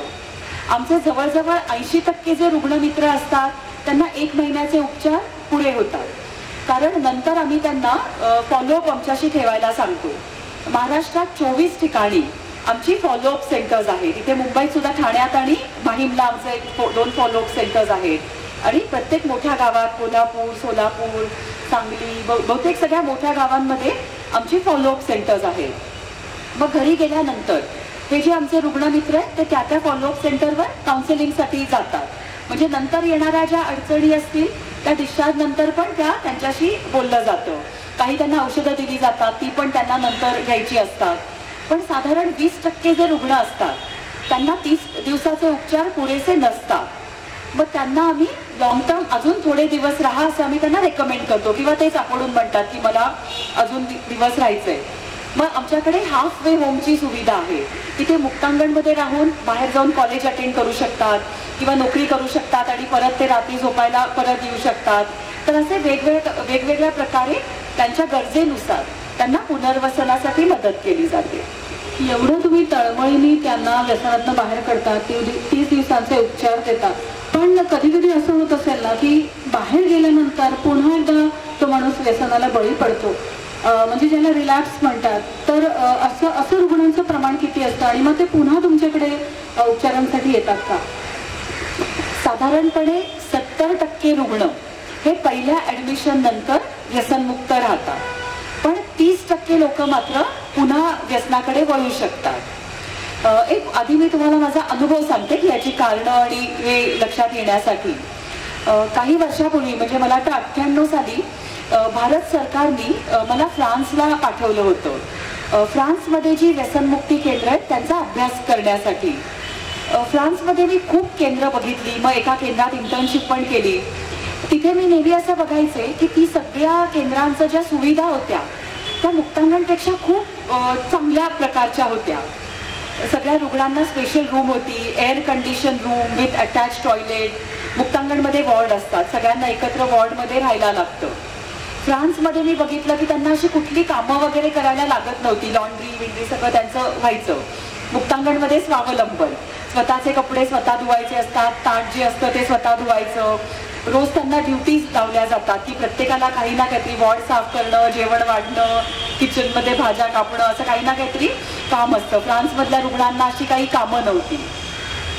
मुक्तांगणमध्ये त्यांना प्रत्येक गोष्टीसाठी एक लाईन लावायला लागते, जेवण वाढून घेणं, औषधं काही स्टोअर्समध्ये घ्यायचं आहे. फ्रान्समध्ये सगळं आरामात जागेवर. परत त्यांचं जेवण पण रोज नॉनव्हेज, स्वीट वगैरे रोज दिलं जायचं. मुक्तांगणमध्ये एकदम साधं शाकाहारी जेवण असतं की पूर्वी ते ज्या भाज्या खात नसतात की अगदी कारलं असेल, सुरण असेल, भोपळा असेल, त्या सगळ्या त्यांना भाज्या वगैरे खायला लागतात. आणि फ्रान्समध्ये या सगळ्या सुविधा दिल्या जायच्या. मला खूप आश्चर्य वाटायचं की एवढी जास्ती सुविधा हे लोक देत आहेत. तेव्हा मी त्यांना असं विचारलं की तुमचा रिकव्हरी रेट काय आहे, रुग्ण बरं होण्याचं प्रमाण काय आहे. तर त्यांनी सांगितलं 3%. आणि एवढ्या सगळ्या सुविधा देऊन मुक्तांगणमध्ये अशा कुठल्याही सुविधा दिल्या जात नाही, पण मुक्तांगणचा रिकव्हरी रेट 70% आहे. आणि याची जी कारणं आहेत तर एकत्र राहण्याचा अर्थातच फायदा होतो, शेअरिंग होतं, एकमेकांना मदत होते. अजून एक कारण आहे की आम्ही त्यांना असं नेहमी म्हणतो की आम्ही तुम्हाला जर का मुक्तांगणमध्ये खूप आरामात ठेवलं की सगळं काही मनासारखं अगदी छान जेवण वगैरे, तर घरी गेल्यानंतर जर व्यसन करायची इच्छा झाली तर तुम्हाला वाटेल की काय होतं परत व्यसन केलं तर ना, नंतर आरामात 1 महिना मुक्तांगणमध्ये जाऊन आरामात राहू. परत पिण्याची भीती वाटली पाहिजे, की मी जर का परत प्यायलो तर अरे बापरे माझे घरचे लोक मला परत ऍडमिट करतील, ही भीती तुम्हाला वाटली पाहिजे. आणि या म्हणजे मुक्तांगणमध्ये सुविधा नाही आहेत याचा हा पण एक फायदा त्यांना नक्की होतो. ते ऍडजस्ट करायला शिकतात, त्यांना किंमत कळते, महत्व कळतं की घरचे लोक किंवा आपल्या घरामध्ये किती सगळं आरामात असतं. तर हे सगळ्या गोष्टी आहेत की त्याच्यामुळे रिकव्हरी रेट जास्त आहे. पण एक महत्वाची गोष्ट मुक्तांगणमध्ये आहे की जी फ्रान्समध्ये नव्हती, ती म्हणजे कुटुंबियांचं सहकार्य, फॅमिली सपोर्ट, की जो तिकडे दिसून आला नाही. आणि आपल्या कल्चरमध्ये खूप कॉमन आहे ना, जरी व्यसन वगैरे तो करत असला तरी लगेच काही घराच्या बाहेर वगैरे काढत नाही, आपापल्या म्हणजे धमक्या देतात, काय रागवतात, सगळं करतात, पण मदत करायची त्यांना खूप इच्छा असते आणि डिस्चार्ज नंतर पण चांगली मदत करतात. त्यामुळे आम्हाला हेच वाटतं की मुक्तांगणचा रिकव्हरी रेट चांगला का आहे, कारण घरी गेल्यानंतर त्यांना कुटुंबियांची खूप चांगली मदत मिळत असते. आपण असं बघतो की व्यसनाधीन जी माणसं असतात त्याच्यामध्ये पुरुषांचं प्रमाण सर्वाधिक आहे. म्हणजे काही वर्षापूर्वीपर्यंत तर स्त्रिया व्यसनाधीन असं काही कदाचित नव्हतं सुद्धा. मग जेव्हा हे पुरुष व्यसन करत असतात तेव्हा त्याचा पहिला फटका त्याच्या बायकोला किंवा त्याच्या आईला, घरच्यांना त्याचा पहिला फटका बसतो. पण अनेकदा असंही दिसतं की त्याची पत्नी जी असते ती किती रागावली, सोडून गेली असली तरी शेवटी तो जर व्यसनमुक्त होणार असेल तर ती त्याला साथ देते, किंवा ज्याला आपण एक स्त्री शक्ती म्हणूया तर तशी ती आपल्याला अनेक उदाहरणात दिसते. तुमच्या कामाचा जेव्हा मी अभ्यास करत होते तेव्हा माझ्या असं लक्षात आलं की तुम्ही एक सहचारी गट असा स्थापन केलेला आहे, तर याविषयी आम्हाला सांगाल का? घरात जेव्हा व्यसन सुरू होतं सगळ्यात जास्त त्रास होतो घरातल्या स्त्रियांना. एक तर त्यांचा जो हिंसाचार वगैरे असतो तो महिलांच्या बद्दलच असतो, की शिवीगाळ, कधी मारहाण वगैरे असं सुद्धा. आणि एक कारण आहे स्त्रियांना त्रास होण्याचं, त्यांना ब्लेम केलं जातं, दोष दिला जातो की ती जर का आई असेल, तिचा एखाद्या आईचा मुलगा व्यसन करत असेल तर तिला असं म्हटलं जातं की तू संस्कारच त्याच्यावरती बरोबर केले नाहीये, त्याच्यामुळेच तो पितो. कधी तिला असं म्हटलं जातं की तू खूप त्याचे लाड केलेस, लाड करून त्याला बिघडवलंयस म्हणून तो व्यसन करतो. आणि त्याची पत्नी असेल तर तिला दोष दिला जातो की तू त्याला खूप बोलतेस ना, लग्नाच्या आधी तो इतका नाही प्यायचा, लग्नानंतर त्याचं वाढलं. आणि मग हा जो दोष दिला जातो त्याचा सुद्धा त्यांना खूप त्रास होतो. आणि मग कधी कधी गिल्टी फिलिंग पण येतं, असं एक वाटायला लागतं की माझ्याचमुळे तो पितोय का. हे सगळं जेव्हा आम्ही बघायला लागलो की स्त्रियांना किती त्रास होतो, सुरुवातीपासूनच आईने असं ठरवलं की आपण कुटुंबियांच्या पण मीटिंग्स घेऊ. त्यामुळे मुक्तांगणमध्ये आठवड्यातून एकदा घरातल्या लोकांना मीटिंगसाठी बोलावलं जातं. पूर्वी म्हणजे कोविडची सुरुवात होईपर्यंत आम्ही त्यांना मुक्तांगणमध्ये बोलवायचो मीटिंग घ्यायला. कोविडमध्ये शक्य नव्हतं, मग आम्ही आठवड्यातून एकदा दर मंगळवारी संध्याकाळी ऑनलाईन मीटिंग सुरू केल्या. मग ते आम्हाला मॉडेल जास्ती आवडलं आणि आता आम्ही त्यांना ऑनलाईन मीटिंगच करतो किंवा व्हिडिओ कॉलवरतीच काउन्सिलिंग करतो 1 महिन्याच्या या कालावधीत. आणि त्याचे आम्हाला फायदे खूप आहेत की ते त्यांना ब्लॅकमेल करून तंबाखूच मागव, घरनं सिगरेट मागव, त्यामुळे सिक्युरिटीचे प्रॉब्लेम व्हायचे ते आता होत नाही. आणि घरचे लोक आता घर बसल्या मीटिंग अटेंड करू शकतात की बाहेरगावच्या लोकांना येता यायचं नाही. त्यामुळे आता मीटिंगला आमची ऑलमोस्ट 100% उपस्थिती ही असते. तर आपण जे बोलत होतो की स्त्रियांना त्याचा खूप त्रास होतो, तर आईच्याही सुरुवातीलाच अर्थातच लक्षात आलं होतं. आणि मग नंतर तिला असं वाटायला लागलं की आपण एक खास बायकांसाठी एक सहचारी मीटिंग सुरू करू, कारण कॉमन मीटिंगमध्ये बायका एवढं बोलत नाही, स्वतःचे प्रॉब्लेम जास्ती सांगत नाही. आणि मीटिंग संपल्यावर त्या काय करायच्या, आई भोवती एक घोळका करायच्या आणि सगळ्या आईला प्रश्न विचारत बसायच्या. मग तिलाही आयडिया आली की सहचारी मीटिंग आपण सुरू करावी. मग त्याच्यातच तिचं आजारपण आलं, ते वाढलं, तिचं निधन झालं. तिचं 10 फेब्रुवारी 97ला निधन झालं. मग आम्ही ठरवलं की तिच्या स्मृतीनिमित्त आपण ही सहचारी मीटिंग सुरू करू. मग लगेच 10 मार्च 97ला आम्ही सहचारी मीटिंगची स्थापना केली. आता ही दर महिन्याच्या दुसऱ्या, आता सध्या आम्ही ती मंगळवारी मुक्तांगणच्या ऍडमिट रुग्ण जे आहेत त्यांच्या पत्नींसाठी घेतो, पण जे डिस्चार्ज झालेले आहेत त्यांच्यासाठी आज गावोगावी या मीटिंग आहे. तर साक्षी तू जर का उभी राहिलीस तर मी ही साक्षी धुरी तिचं नाव आहे आणि ठाणे आणि मुंबईची जी सहचारी मीटिंग आहे त्याची ती कोऑर्डिनेटर आहे. आता जी तुम्हाला साक्षी हसताना दिसतीये तर अशी ती नव्हती. ती पूर्वी प्रत्येक वाक्याशी बोलता बोलता ती रडायची, डोळ्यातनं पाणी यायचं आणि आता ती जी खंबीर झालेली आहे, कारण सहचरी गटाने तिला हे बळ दिलं. आणि इतकंच नाही तर ती आज या गटाची खूप ऍक्टिव्ह ती कार्यकर्ती आहे. आणि सगळ्याच सहचरींच्या बाबतीत असं असतं की ती जेव्हा एखादी बाई येते, खूप रडत असते, सगळं सांगत असते, मग आम्ही तिला इन्सिस्ट करतो की ठीक आहे आम्ही तुला मदत करू, पण तुला सहचरी मीटिंग अटेंड करायला पाहिजे. तिला आधी वाटतं कशाला, मी माझ्यासाठी नाही आले, मी माझ्या नवऱ्यासाठी आली आहे, पण आम्ही इन्सिस्ट करतो की नाही मीटिंग तू अटेंड कर. ही बाई एखादी येणारी जी रडणारी पहिली जेव्हा सहचरी मीटिंग अटेंड करते ना, आमच्या काउन्सिलिंग सेशन 10-12 काउन्सिलिंग सेशन्सनी जे काम होणार नाही ते एका सहचरी मीटिंगनी होत असतं. कारण मुक्तांगणला किंवा सहचरीला येईपर्यंत तिला असं वाटत असतं की माझ्याच बाबतीत हा प्रॉब्लेम आहे, माझ्याच घरात माझाच नवरा दारू पितो. जेव्हा ती मीटिंगला येते तेव्हा तिच्या लक्षात येतं अरे मी एकटी नाहीये, एवढ्या सगळ्यांच्या घरामध्ये हाच प्रॉब्लेम आहे. तिला जरा धीर येतो. समदुःखी म्हणतो ना, एक समदुःखी मैत्रिणी मिळतात आणि नंतर तर त्या म्हणतात समदुःखी शब्द चुकीचा आहे, आम्ही इथे येऊन समसुखी झालोय असं आम्हाला वाटतं. याचा अर्थ प्रॉब्लेम गेलाय असं नसतं. त्यांच्या घरात व्यसनाची समस्या सुरू राहिलेली असते, आर्थिक प्रॉब्लेम असतात, तरी पण मीटिंग मध्ये त्या बोलायला लागतात, एकमेकींना मदत करतात आणि त्यामुळे त्यांचा प्रश्नाकडे बघायचा दृष्टिकोन बदलतो. त्यामुळे मुक्तांगण मधली माझी सगळ्यात आवडता उपक्रम कुठला असेल तर सहचरी उपक्रम आहे. कारण त्याच्यातनं मला असं वाटतं की माझी ग्रोथ होत असते. मला खूप शिकायला मिळतं की प्रॉब्लेम जरी असला तरी रडत बसायचं नसतं, तर त्या प्रॉब्लेमला फेस करायचं असतं आणि त्याच्यामध्ये आपल्याला आधी स्ट्रॉंग बनायचं असतं. हे मला या सहचरी गटातनं खूप शिकायला मिळतं. आजचा आपला विषय खरं तर व्यसनाधीनता हा इतका गंभीर विषय आहे, पण माझ्या असं लक्षात येत आहे की यांच्याशी बोलताना ते इतक्या सहजतेने सांगतात, इतक्या प्रामाणिकपणे, इतक्या प्रांजळपणे आणि इतकी सकारात्मकता आहे. आज जी मंडळी इथे आलेली आहेत मुक्तांगणशी संबंधित, त्यांचे चेहरे पण बघितले तरी अगदी हेच जाणवत आहे की जे गेलं, जे घडून गेलं त्याच्याबद्दल रडत बसलेली नाहीत ही मंडळी. जे काही घडलं त्यांच्या बाबतीत, जे काही वाईट घटना घडल्या, व्यसनाधीनता होती, हे सगळं त्यांनी कुठेच मागे सोडलंय आणि एक जगण्याची नवीन उमेद घेऊन ते जगाला सामोरे जात आहेत आणि आनंदाने जगतायत. इतकं छान वाटतंय ना मुक्ताताई, कारण तुम्ही जे सांगता ना ते इतकं मनापासून आलेलं आहे, त्यामुळे आम्ही ते सगळे अनुभवू शकतोय किंवा आम्हाला त्यातली आत्मीयता समजू शकते. व्यसनाधीन माणूस म्हटलं की आपल्या डोळ्यासमोर एक साधारणपणे एक इमेज असते आणि तो एखादा खूप अतिशय गरीब किंवा गरीब घरातला, पिचलेला, अशिक्षित असा तरी असतो, किंवा ज्यांचे खूप लाड झालेत अशी धनाढ्य मंडळींची पुढची पिढी, असंही आपल्याला वाटतं की व्यसन कुठे असतं तर आयदर खूप गरीब घरामध्ये किंवा अतिश्रीमंत लाडावलेल्या घरामध्ये.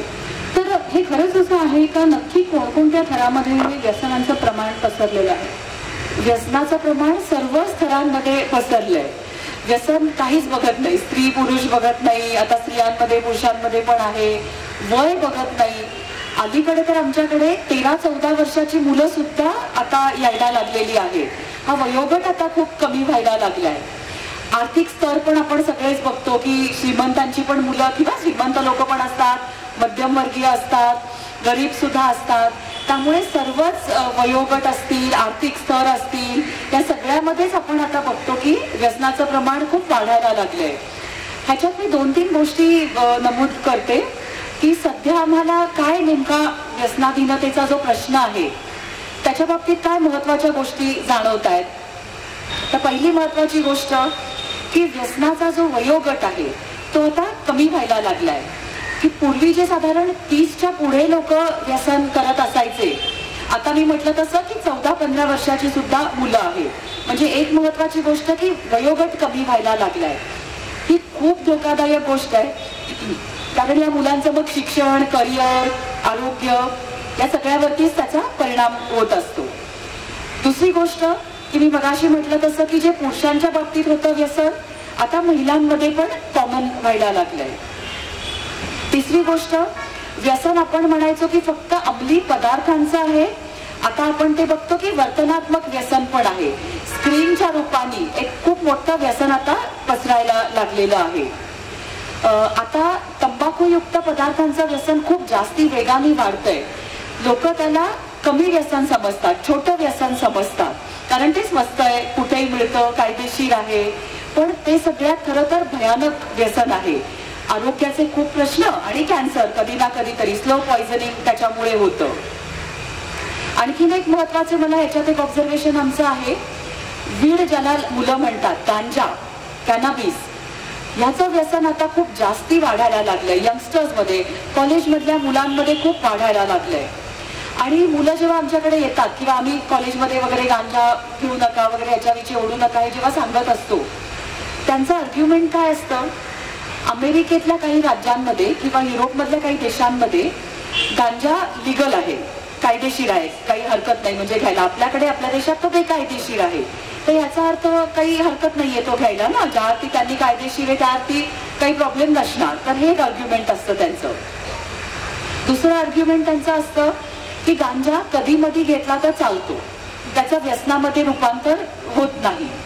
अजून एक आर्ग्युमेंट असतं, काही औषधांमध्ये कॅनॅबिस वापरलं जातं तर त्याच्यामुळे ना हे औषधी गुणधर्म आहे तर ते घ्यायला हरकत नाही.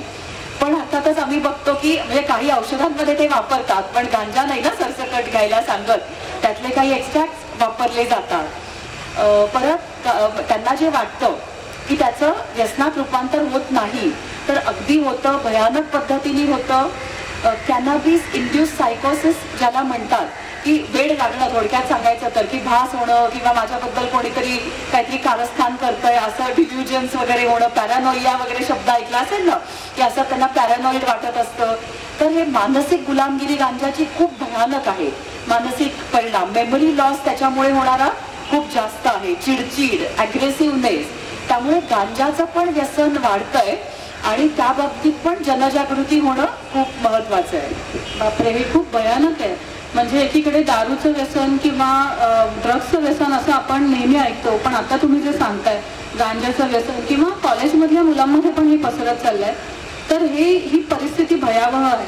तुमच्या बोलण्यामध्ये सतत वर्तनात्मक व्यसन ह्याचाही उल्लेख येतोय. मला वाटतं सोशल मीडिया किंवा मोबाईल अशाशी संबंधित ते असावं. तर आता तर असं झालं ना की मोबाईल आणि इंटरनेट शिवाय आपलं कोणाचंच चालणार नाही. म्हणजे आपण आज प्रत्येक माणसाच्या हातामध्ये फोन आहे आणि प्रत्येक माणूस इंटरनेट वापरतोय. अर्थात त्याचे काही फायदेही आहेत, म्हणजे आपण त्याला असंच सोडून पण देऊ शकत नाही. मग हा समतोल नक्की कसा साधायचा, म्हणजे सोडता तर येत नाही किंवा व्यवस्थाच अशी आहे आपली समाज व्यवस्था किंवा जागतिक व्यवस्था देखील की त्याचा भाग बनण्याशिवाय आपल्याला पर्याय नाहीये. पण त्याचबरोबर असंही दिसतंय की ह्यातनं व्यसनाधीनतेचं प्रमाण सुद्धा खूप मोठ्या प्रमाणावर आहे. अगदी घरोघरी आपण याचा अनुभव घेऊ शकतो. तर याच्याबद्दल तुम्ही काय सांगाल? थोड्याफार प्रमाणात आपल्या सगळ्यांनाच हे व्यसन लागलेलंच आहे ना एक प्रकारे, की फोन शिवाय आपलं चालत नाही किंवा कार्यक्रम संपला की आपण काय करू, आधी मेसेज वगैरे आलेत का हे बघू. तर इतकी आपल्याला त्याची सवय झालेली असते. आम्ही जेव्हा अवेअरनेस कार्यक्रम घेतो मुलांसाठी वगैरे, तेव्हा आम्ही त्यांना 3 शब्द सांगतो, यूज, मिसयूज आणि अब्यूज. वापर, गैरवापर आणि व्यसन. दारूचा रुग्ण जेव्हा आमच्याकडे येतो तेव्हा आम्ही त्याला सांगतो की दारू तुला पूर्ण बंद करायला पाहिजे किंवा ड्रग्स पूर्ण बंद करायला पाहिजे. पण आमच्याकडे एखाद्याला फोनचं व्यसन आहे किंवा ऑनलाईन शॉपिंगचं व्यसन आहे, ऑनलाईन जुगाराचं व्यसन आहे, तर आम्ही त्याला फोनचा वापर पूर्ण बंद कर किंवा तुझा लॅपटॉप आता तुला वापरून चालणारच नाहीये असं तर आम्ही त्याला सांगू शकत नाही. पण आम्हाला त्याला सांगायला लागतं की तू त्याचा वापर कर, गैरवापर करू नको, नाहीतर त्याचं व्यसनात रूपांतर होईल. याच्या बाबतीत ना एक टेस्ट आहे, इंटरनेट ॲडिक्शन टेस्ट त्याचं नाव आहे. किंबर्ली यंग नावाच्या एक सायकोलॉजिस्ट होत्या आणि त्यांनी म्हणजे 1996 साली त्यांनी प्रेडिक्ट केलेलं होतं की तेव्हा नुकतंच जेव्हा स्मार्टफोन वगैरे सुरू झाले होते किंवा कम्प्युटरचा वापर जरा जरा आता वाढायला लागलेला होता, तेव्हा त्यांनी एक प्रेडिक्ट केलं होतं की पुढे याचं व्यसनामध्ये रूपांतर होऊ शकतं. आणि तेव्हा त्यांनी हा अभ्यास केला होता आणि त्या आता या जगात नाहीयेत, पण त्यांनी कालांतरांनी एक टेस्ट डेव्हलप केली, इंटरनेट ॲडिक्शन टेस्ट. आणि फक्त 20 प्रश्न याच्यामध्ये आहेत आणि आपल्याला स्वतःला त्याच्यामध्ये रेट करायचं असतं आणि मग आपल्याला मार्क द्यायचे असतात आणि मग त्या मार्कांवरनं आपल्याला कळतं की आपण वापर करतोय, गैरवापर करतोय का आपलं व्यसनात रूपांतर झालेलं आहे. तर ही किंबर्ली यंगची टेस्ट नक्की सगळ्यांनी घरी गेल्यानंतर नक्की ती करा. मुक्तांगणमध्ये आमच्याकडे खूप भयानक याच्या आता केसेस यायला लागलेल्या आहेत. सध्या आमच्याकडे एक मुलगा असा ऍडमिट आहे की त्यांनी ते ऑनलाईन येतं ना रमी आणि ऑनलाईन जुगार, ड्रीम 11 वगैरे हे तर म्हणजे जाहिराती टीव्हीवरतीच त्याच्या असतात. त्याच्यामध्ये त्यांनी 67 लाख रुपये घालवलेले आहेत आणि लोकांकडनं घेऊन म्हणजे कनिष्ठ मध्यमवर्गीयातला तो मुलगा, आणि आता तो आम्ही त्याला मुद्दामून लॉंग टर्म ठेवलाय कारण बाहेर गेल्यानंतर परत प्रॉब्लेम येतील. ह्याच्या जेव्हा आमच्याकडे केसेस यायला लागल्या आणि मी असं वाचलं तेव्हा मी एक अलेक्झांड्रिया टोबियास नावाची एक फ्लोरिडा मधली मुलगी, तिची मी तेव्हा केस वाचली होती आणि ही केस मला आता 2009 सालची होती. ह्या अलेक्झांड्रियाला तेव्हा फार्म विले नावाचा गेम एक खेळायचा आणि त्याची एवढी तिला ॲडिक्शन झालेलं होतं आणि तिला छोटं एक 3 महिन्याचं बाळ होतं आणि एकदा ती तो गेम खेळत होती आणि ते बाळ रडायला लागलं तर तिने त्या बाळाला एवढ्या जोरात ढकललं की ते गेलं बाळ. म्हणजे अजूनही ती जेलमध्येच आहे ती अलेक्झांड्रिया. तर मी हे जेव्हा वाचलं तेव्हा मला वाटलं की ते काय अमेरिकेतले लोक वगैरे थोडे काहीतरी वेगळेच असतात, ते आपल्या देशात ते असं होणं शक्य नाही. पण आमच्याकडे सुद्धा अशा भयानक केसेस अलीकडे यायला लागलेल्या आहेत की काय काय होऊ शकतं. एकतर मुलगा आमच्याकडे असा त्याचे आई वडील घेऊन आले आणि ते म्हणाले की ते आई वडील इतके हादरलेले होते की ते म्हणाले की रात्री ते जेव्हा आई वडील झोपायला गेले आणि हा मुलगा स्क्रीनकडे बघून ते गेम काहीतरी खेळत बसलेला होता. सकाळी आई बाबा उठून आले तेच करत बसला होता आणि त्यांनी युरिन पास केली होती आणि त्या मुलाला कळलंच नव्हतं की मी काय केलेलं आहे आणि ते आई बाबा इतके घाबरले होते की ते घेऊन आले. म्हणजे केवढा तो हिप्नोटाईज झालेला होता. तर ह्या व्यसनामुळे सगळं गमावलं, रिलेशनशिप्स तुटल्या, असे सुद्धा केसेस आम्ही एवढ्या बघतो की आमच्या हे लक्षात येतं की जसं अंमली पदार्थांचं व्यसन भयानक आहे तशी वर्तनात्मक व्यसन सुद्धा आता भयानक पुढे होऊ शकतात. कदाचित असं असेल की काही तुम्ही जसं म्हणतायत वर्तनात्मक व्यसन ते इतकं पराकोटीला जातं की तिथे मुक्तांगण सारख्या संस्थेमध्ये त्यांना ऍडमिट व्हावं लागतं. पण ही पातळी गाठायच्या आधीच आपण हे मोबाईलचं व्यसन कसं थांबवू शकतो याविषयी जरा सांगा ना. पालक जेव्हा आमच्याकडे येतात ना की आमचा मुलगा खूप जास्ती वेळ मोबाईलवरती घालवतोय तर आम्ही त्यांना सजेस्ट करतो की आधी तुम्ही तुमचा स्क्रीन टाइम तपासून बघा. बरेचदा मुलांचा स्क्रीन टाइम जास्त असतो ना तिथे कुठेतरी पालकांचा पण स्क्रीन टाइम जास्त असतो. तर ते आम्ही मुलांना सांगतो आणि हे सगळं होतं की आपण जेव्हा यंग पालक असतो ऑफिसमधनं आपण दमून येतो, मग आपल्याला मुलं काहीतरी सांगायला जातात, ते पण शाळेतनं आलेले असतात, मग आपण त्यांना म्हणतो थोडा टीव्ही बघ किंवा घे माझा फोन काहीतरी गेम खेळ. तर हे पालकांना सांगायला लागतं की आपल्याला मुलांना वेळ द्यायला लागतो त्याला आणि क्वालिटी टाइम. माझी आई सुद्धा करिअर वुमन होती, तिला पण असं काही खूप वेळ देता यायचा नाही पण ती आम्हाला क्वालिटी टाइम द्यायची की जो वेळ द्यायची तो फक्त आमचा असायचा. तर हे पालकांना आम्हाला खूप सांगायला लागतं की त्यांना प्रत्यक्ष वेळ द्या.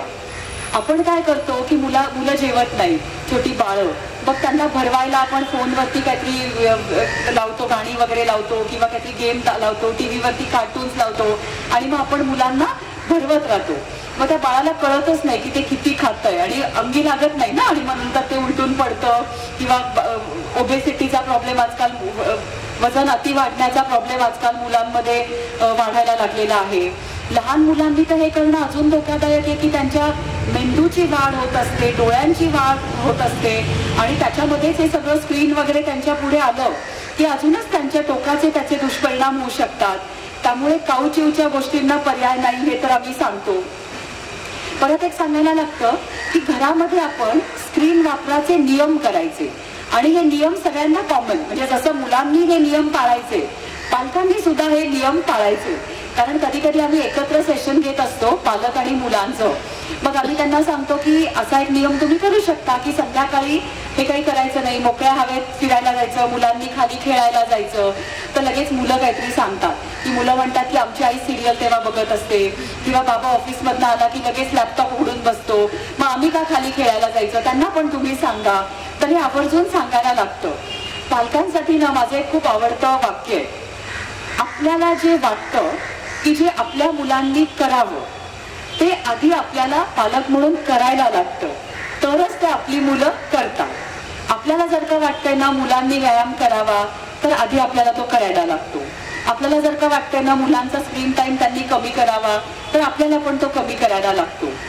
मुलांचं आपण त्यांना काय सांगतोय याच्याकडे लक्ष नसतं, तर आपण एकूण कसं वागतोय याच्याकडे मुलांचं जास्ती लक्ष असतं.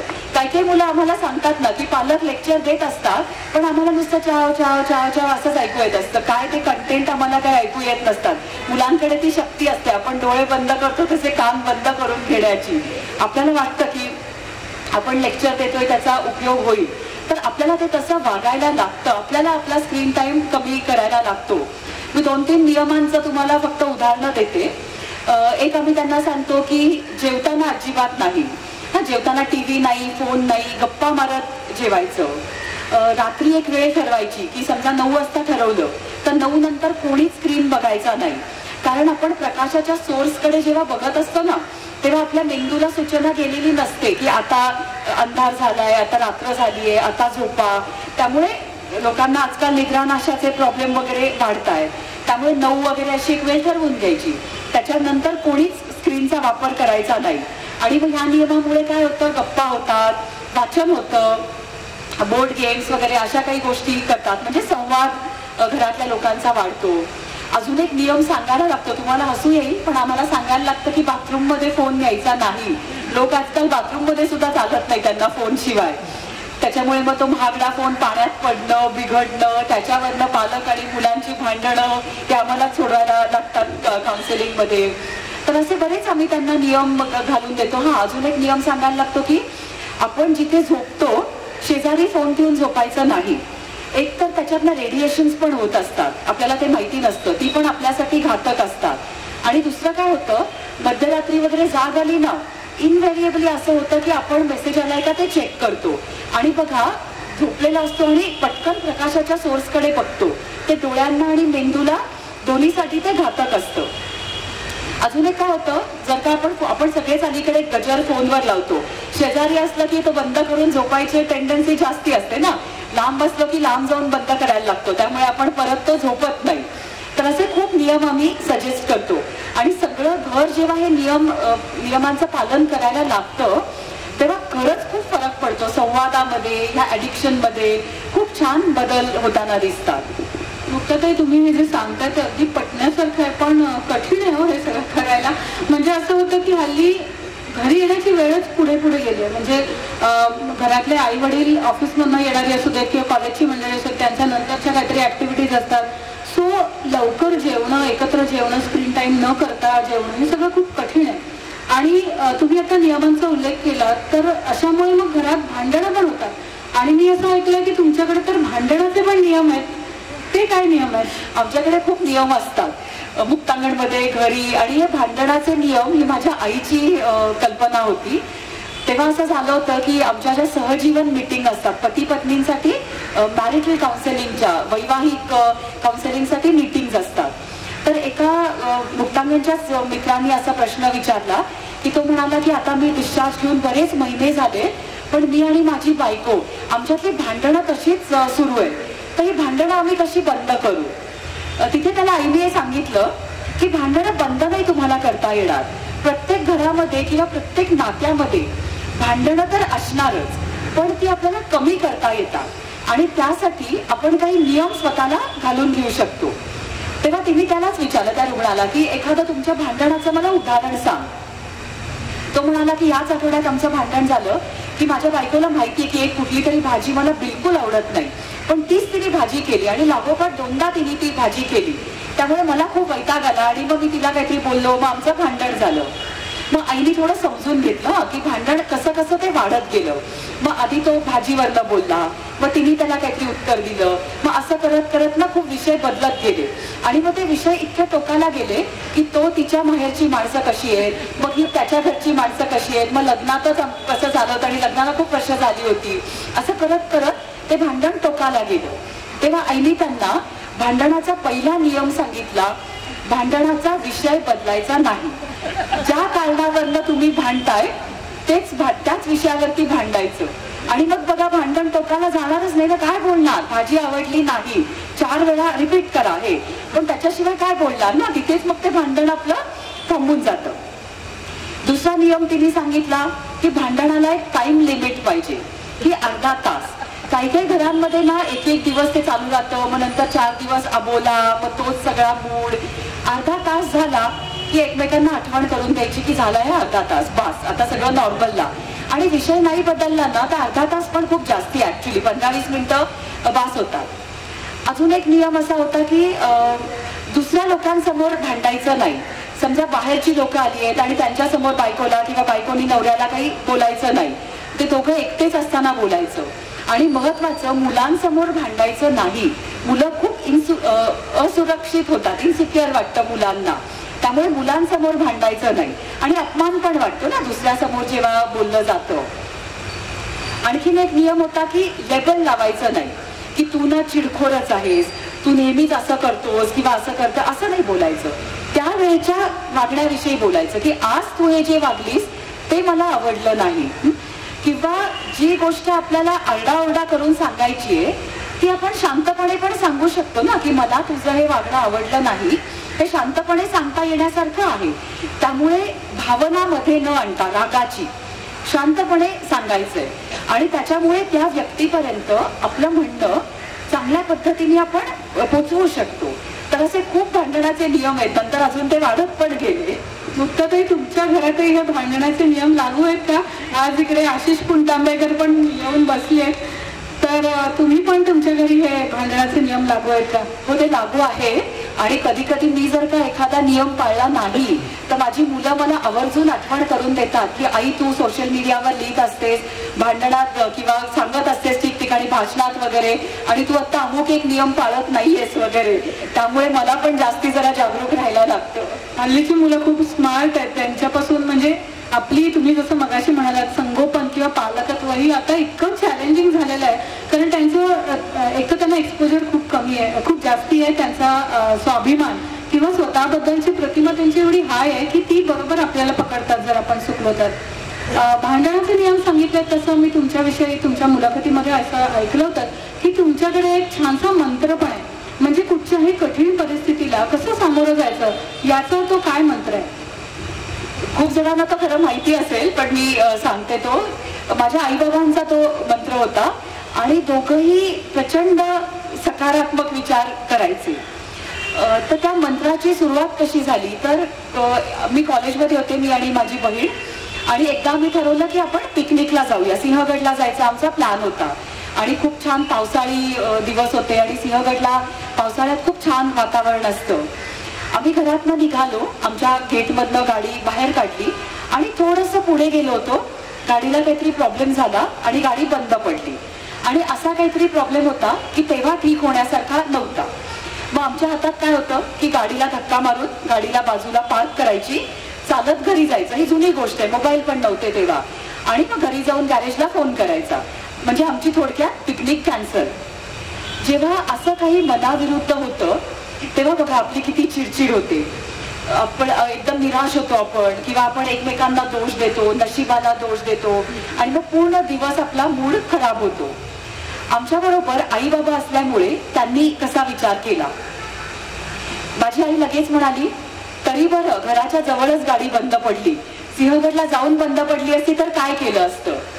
आम्हाला खूप बरं वाटलं, हो बरं झालं घराच्या जवळच गाडी बंद पडली. मग बाबा लगेच म्हणाला, तरी बरं आता पाऊस नाही पडत आहे, नाहीतर लगेच आपण भिजून गेलो असतो. मग तरी बरं असं म्हणून त्या परिस्थितीत काय चांगलंय ते आम्ही शोधायचा प्रयत्न केला. मग कोणीतरी म्हटलं, तरी बरं सकाळी जरा ब्रेकफास्ट जास्तीच केला होता, आता थोडं चाललो तर व्यायाम तरी आपल्याला होईल. तितक्यात आम्हाला एक मुक्तांगणचा मित्र भेटला, रोज जिम करणारा वगैरे, एकदम छान तब्येतीने. तो लगेच थांबला आम्हाला बघून, त्यांनी आम्हाला गाडीला धक्का मारायला मदत केली. मग आई लगेच म्हणाली, तरी बरं तोच भेटला, कोणी दुबला पतला भेटला असता तर आपल्याला धक्का मारायला लागला असता. आम्ही चालत तर घरी आलो, पण आम्हाला वाटलं अरे हरकत नाही गाडी बंद पडली तर, किती चांगल्या परिस्थितीत बंद पडली ना, आणि मुख्य म्हणजे घराच्या जवळ बंद पडली. तेव्हापासनं तरी बरं हा आमचा मंत्र झाला. मनाविरुद्ध जर का काही झालं आणि परिस्थिती आपल्या हातात नसेल, आपण नाही परिस्थिती बदलू शकत, आम्ही लगेच तरी बरं म्हणतो आणि त्याच्यात काय चांगलंय ते शोधायचा प्रयत्न करतो. आपण जेव्हा हा मंत्र वापरतो ना, आपल्याला खूप काही चांगल्या गोष्टी मिळतात. हा मंत्र आपली परिस्थिती बदलत नाही, पण आपला दृष्टिकोन बदलतो परिस्थितीकडे बघण्याचा. आणि आपल्या लक्षात येतं की कुठली परिस्थिती फक्त वाईट नसते, मनाविरुद्ध जी परिस्थिती आहे ती फक्त वाईट नसते, त्याच्यात खूप काही चांगलं पण असतं. आणि चांगलं शोधायला हा मंत्र आपल्याला मदत करतो. माझी आई तर खूप टोकाच्या लेवलपर्यंत तिने हा मंत्र वापरला की तिला जेव्हा कॅन्सर झाला तेव्हा ती म्हणायची तरी बरं कॅन्सर झाला, जर का मी ऍक्सिडेंटनी किंवा हार्ट अटॅकनी अचानक गेले असते तर माझं राहिलेलं काम मला पूर्ण करता आलं नसतं. आता मला माहितीये की माझ्यापाशी वेळ कमी आहे पण मला खूप काम करायचंय. तर इतक्या लेवलपर्यंत ती हा मंत्र वापरत असेल. बापरे, म्हणजे आपण ज्याला सकारात्मकता म्हणतो किंवा आपण नेहमी ऐकतो की माणसाने सकारात्मक राहावं आणि चांगला विचार करावा, पण म्हणजे नक्की काय करायचं? मला वाटतं आता मुक्ताताईंनी जे उत्तर दिलं त्याच्यामध्ये खरा तो म्हणजे मंत्र त्यांनी उलगडून सांगितला, त्याच्यात त्याचं उत्तर आहे की सकारात्मक राहा म्हणजे नक्की काय करा. कारण त्या म्हणाल्या कसं सगळी परिस्थिती काही आपल्या हातात नसते किंवा परिस्थिती क्षणार्धात बदलणार पण नसते, पण आपला दृष्टिकोन मात्र आपण निश्चितच बदलू शकतो.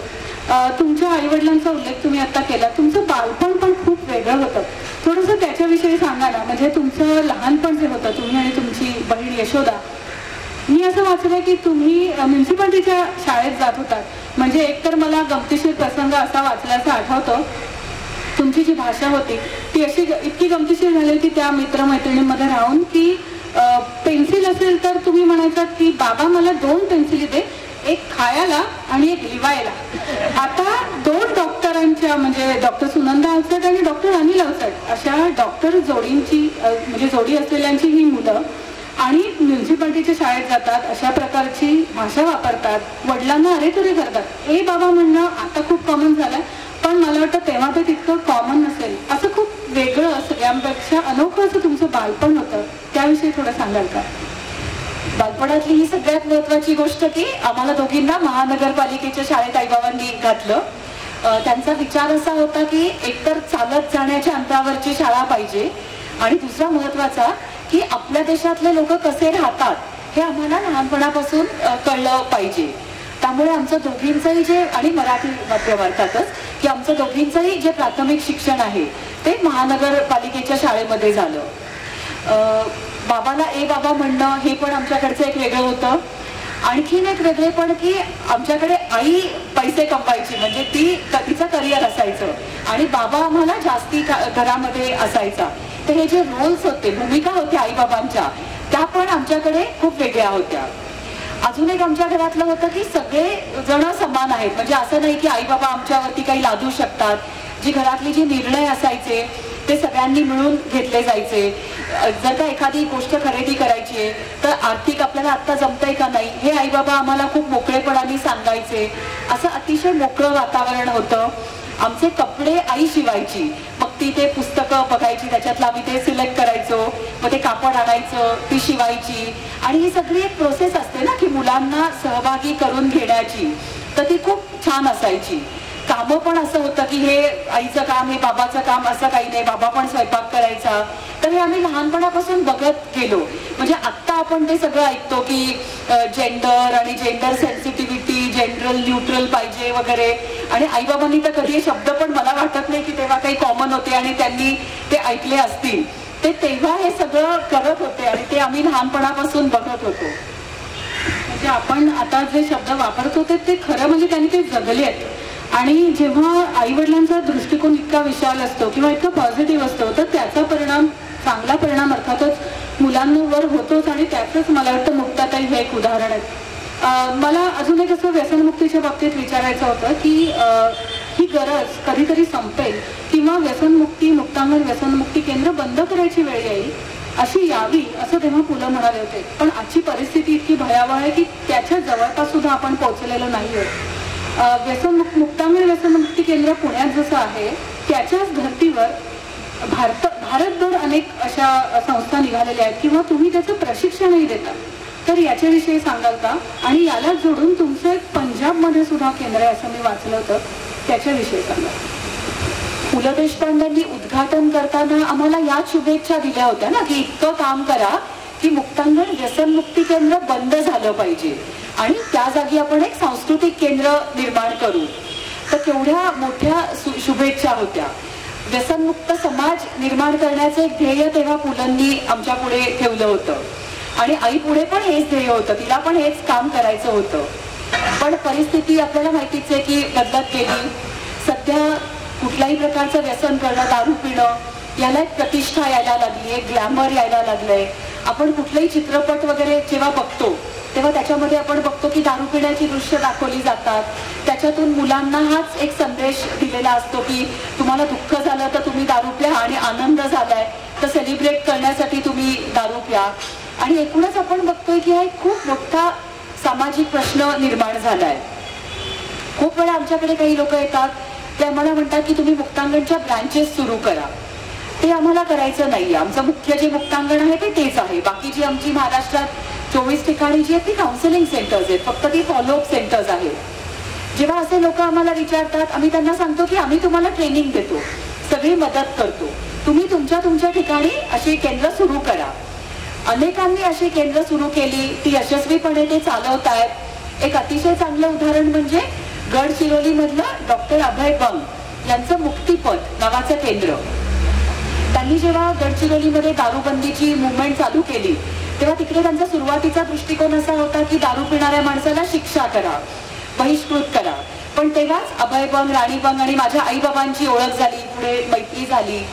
तेव्हा त्यांना आईबाबांकडून हा दृष्टिकोन मिळाला की तो माणूस आजारी आहे, त्याला मदतीची गरज आहे. मग त्यांनी दारूबंदी बरोबर व्यसनमुक्तीचं काम सुद्धा तिथे सुरू केलं.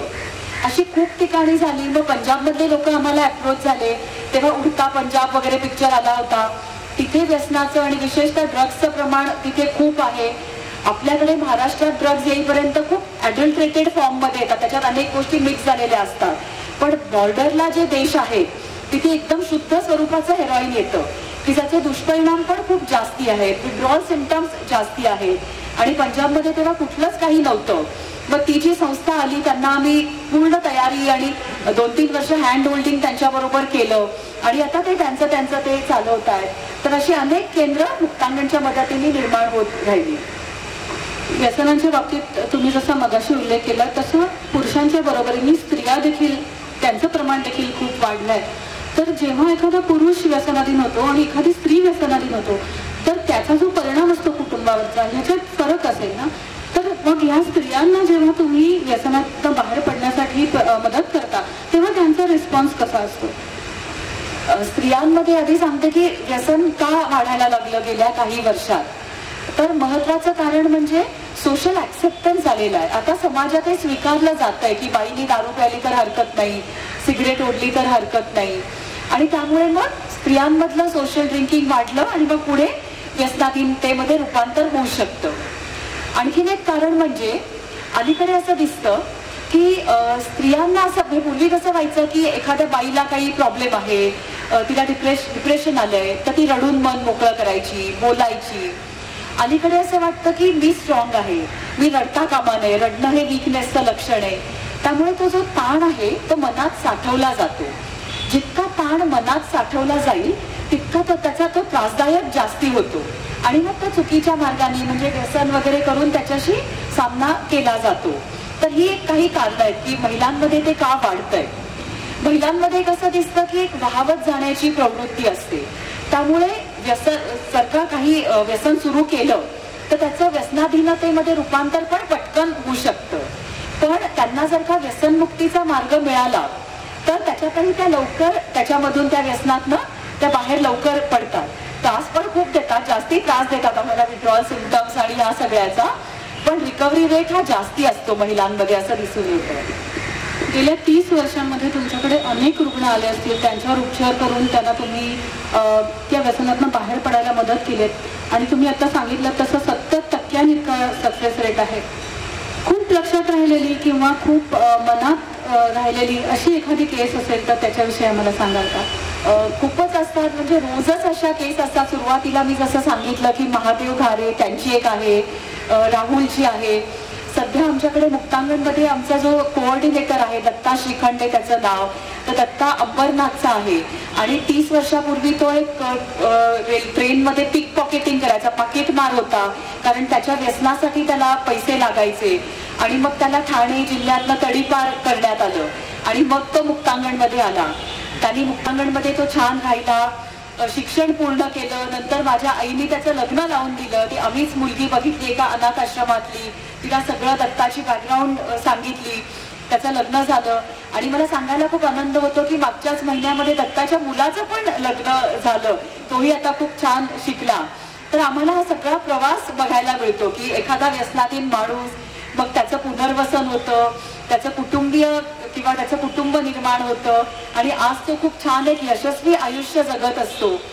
मुक्तांगणमध्ये काम करणारे बहुतेक सगळे जे आमचे कार्यकर्ते आहेत ते पूर्वी व्यसन करत होते आणि आज ते व्यसनमुक्त होऊन आमच्याकडे काम करतायत. तर प्रत्येकाचंच उदाहरण जे असं मला सांगता येईल की लक्षात राहिलेलं एक चांगलं उदाहरण आहे. राहुल जाधवांची केस तुम्ही सुरुवातीला सांगितली होती की ते आता मॅरेथॉन धावतात, व्यसनापासून पूर्णपणे ते बाजूला झालेले आहेत आणि एक मॅरेथॉन रनर म्हणून त्यांची एक वेगळी ओळख निर्माण झालेली आहे. त्याचबरोबर तुम्ही देखील मॅरेथॉन धावता रेग्युलरली, तुम्ही आणि तुमचे मिस्टर, तुमचा नवरा देखील धावतो. तर ही जी सवय आहे, म्हणजे मगाशी जे तुम्ही नियम सांगितलेत की जे तुम्हाला मुलांना सांगायचं आहे ते तुम्ही तुमच्या कृतीतनं आधी दाखवा, तर तसं मॅरेथॉनची ही तुमची आवड आहे. त्या व्यतिरिक्त तुमची अशी काही वेगळी आवड किंवा असा छंद आहे का? फिटनेसची मला खूप आवड आहे की व्यायाम करायला खूप आवडतो, रनिंग करायला खूप आवडतं, वाचनाची मला खूप आवड आहे, पुस्तकं मी खूप वाचते. म्हणजे मला बाबा तर चिडवायचा की तू खातेस पुस्तकं, इतकी तू वाचतेस पुस्तकं. संगीताची आवड आहे, खूप मित्रमैत्रिणी गोळा करून गप्पा मारणे, तर असं खूप आवड आहे. कारण मला नेहमी असं वाटतं की माझं जे काम आहे त्याच्यामध्ये रोज मी काहीतरी प्रॉब्लेम्स ऐकत असते. दिवसभर असं होतं की लोकांचे प्रॉब्लेम्स ऐकून घ्यायचे असतात आणि मग माझं व्यक्तिमत्व असं नको व्हायला की ते नकारात्मक व्हायला नको. मग हे सगळे जे छंद आपण जेव्हा जोपासतो किंवा मित्रमैत्रिणी त्यांच्याशी गप्पा मारणं, तर हे जेव्हा मुलांसाठी वेळ देणं, या सगळ्या गोष्टी जेव्हा करतो तेव्हा त्याच्यामुळे पॉझिटिव्हिटी येते आणि एक चांगली नशा त्याच्यामुळे आपल्यामध्ये येते आणि मन एक शांत राहायला मदत होते. त्यामुळे मी मेडिटेशन करते, मला एक दिनक्रम असा छान राखून ठेवायला आवडतो आणि त्यानुसार मी सगळं रोज करते. ह्याच्यावरनं माझे जे कलिग्स आहेत ते मला चिडवतात पण की किती स्ट्रक्चर्ड असं काही करत असता तुम्ही, पण मला ते आवडतं आणि त्याच्यामुळे मला एक दिवसभर उत्साह टिकून राहतो. तुम्ही जे मुक्ताताई सांगताना ते खरंच तुमच्या बोलण्यातनं, तुमच्या उत्तर देण्यातनं जाणवतं. म्हणजे जसं मगाशी तुम्ही म्हणालात की मराठी माध्यमातून तुम्ही शिकलात, तुमच्या उत्तर देण्यातनंही खूप जाणवतं. तुम्ही इतकं छान मराठी बोलता, म्हणजे खरं तर आपण सगळे मराठी माणसं आहोत आणि मराठीत बोलतो, ह्याच्यात खरं कौतुक करण्यासारखं नसायला हवं. पण आजकाल आपण बघितलं तर इतकं म्हणजे मराठी नावापुरतं बाकी सगळे शब्द इंग्रजी, पण तुमचा असा कटाक्ष दिसतो की तुमची सगळी उत्तरं शुद्ध आणि चांगल्या मराठीत येते. त्याचबरोबर तुम्ही जे तुमचा दिनक्रम आखून घेतलाय किंवा तुम्ही मॅरेथॉन धावता, फिटनेससाठी प्रयत्न करता, ज्या सगळ्या नकारात्मक वातावरणात तुम्ही राहता त्याला एक सकारात्मकतेची जोड देण्याचा प्रयत्न करता, ते तुमच्या बोलण्यातनं खरंच खूप जाणवतं. मुक्ताताई, तुमचं काम इतकं मोठं आहे आणि ही समस्या जेवढी गंभीर आहे तेवढ्याच धडाडीने किंवा तेवढ्याच त्वेषाने तुम्ही सगळे म्हणून त्याच्याशी लढताय. मला आठवत आहे मुक्तांगणची गोष्ट, हे डॉक्टर अनिल अवचटांचं जे पुस्तक आहे त्याच्यामध्ये मी एक वाक्य वाचलं होतं की जर का एका जरी व्यसनाधीन माणसाच्या आयुष्यात अंधारातनं बाहेर येऊन प्रकाशाचा ठिपका दिसला किंवा त्याच्या लहानग्याच्या मनावरचं मळप दूर होऊन कोवळ्या उन्हात तो बागडत असला तर याहून अधिक काय हवं आणि याहून अधिक काय मिळवायचं.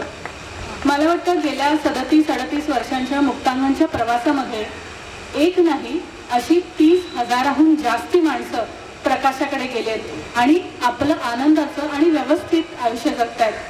हे काम खूप मोठं आहे, समस्या देखील गंभीर आहे आणि एकट्या दुकट्याचं हे कामच नाहीये. म्हणजे जसं मुक्तांगण ही संस्था आणि मुक्ताताईंसारखी मंडळी त्याच्यामध्ये काम करतायत, तसंच समाजाकडनंही मला वाटतं मदतीची गरज आहे.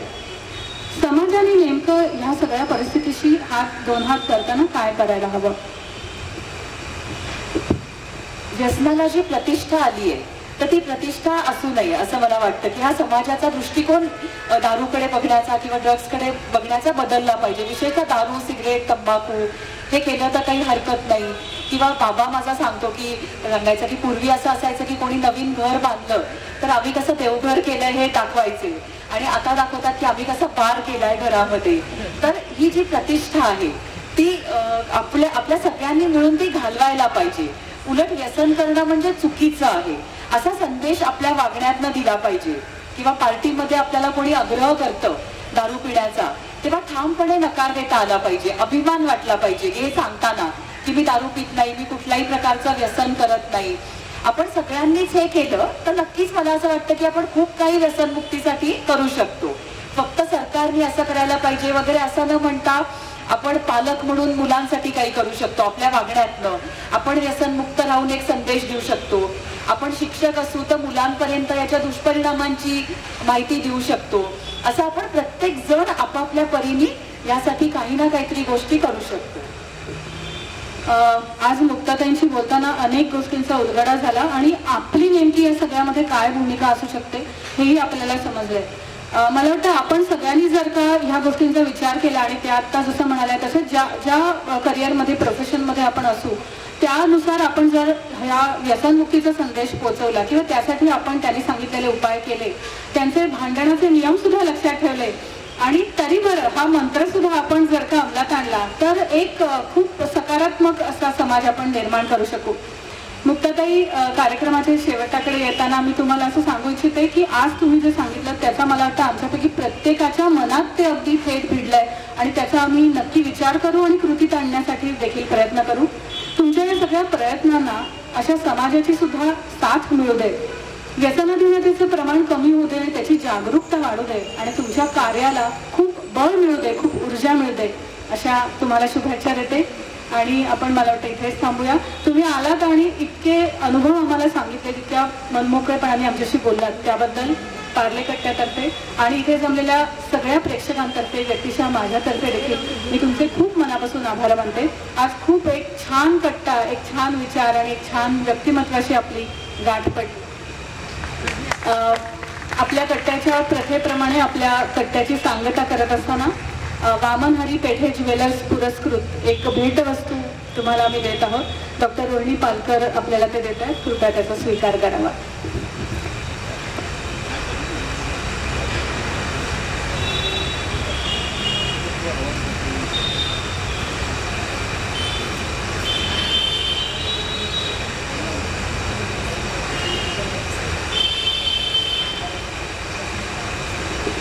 मुक्तांगण मित्र नावाची त्यांची वेबसाईट आहे. तर ह्या कार्यासाठी जर कोणाला डोनेशन द्यायचं असेल तर त्यांनी ती वेबसाईट बघून तुम्ही डोनेशन देऊ शकता.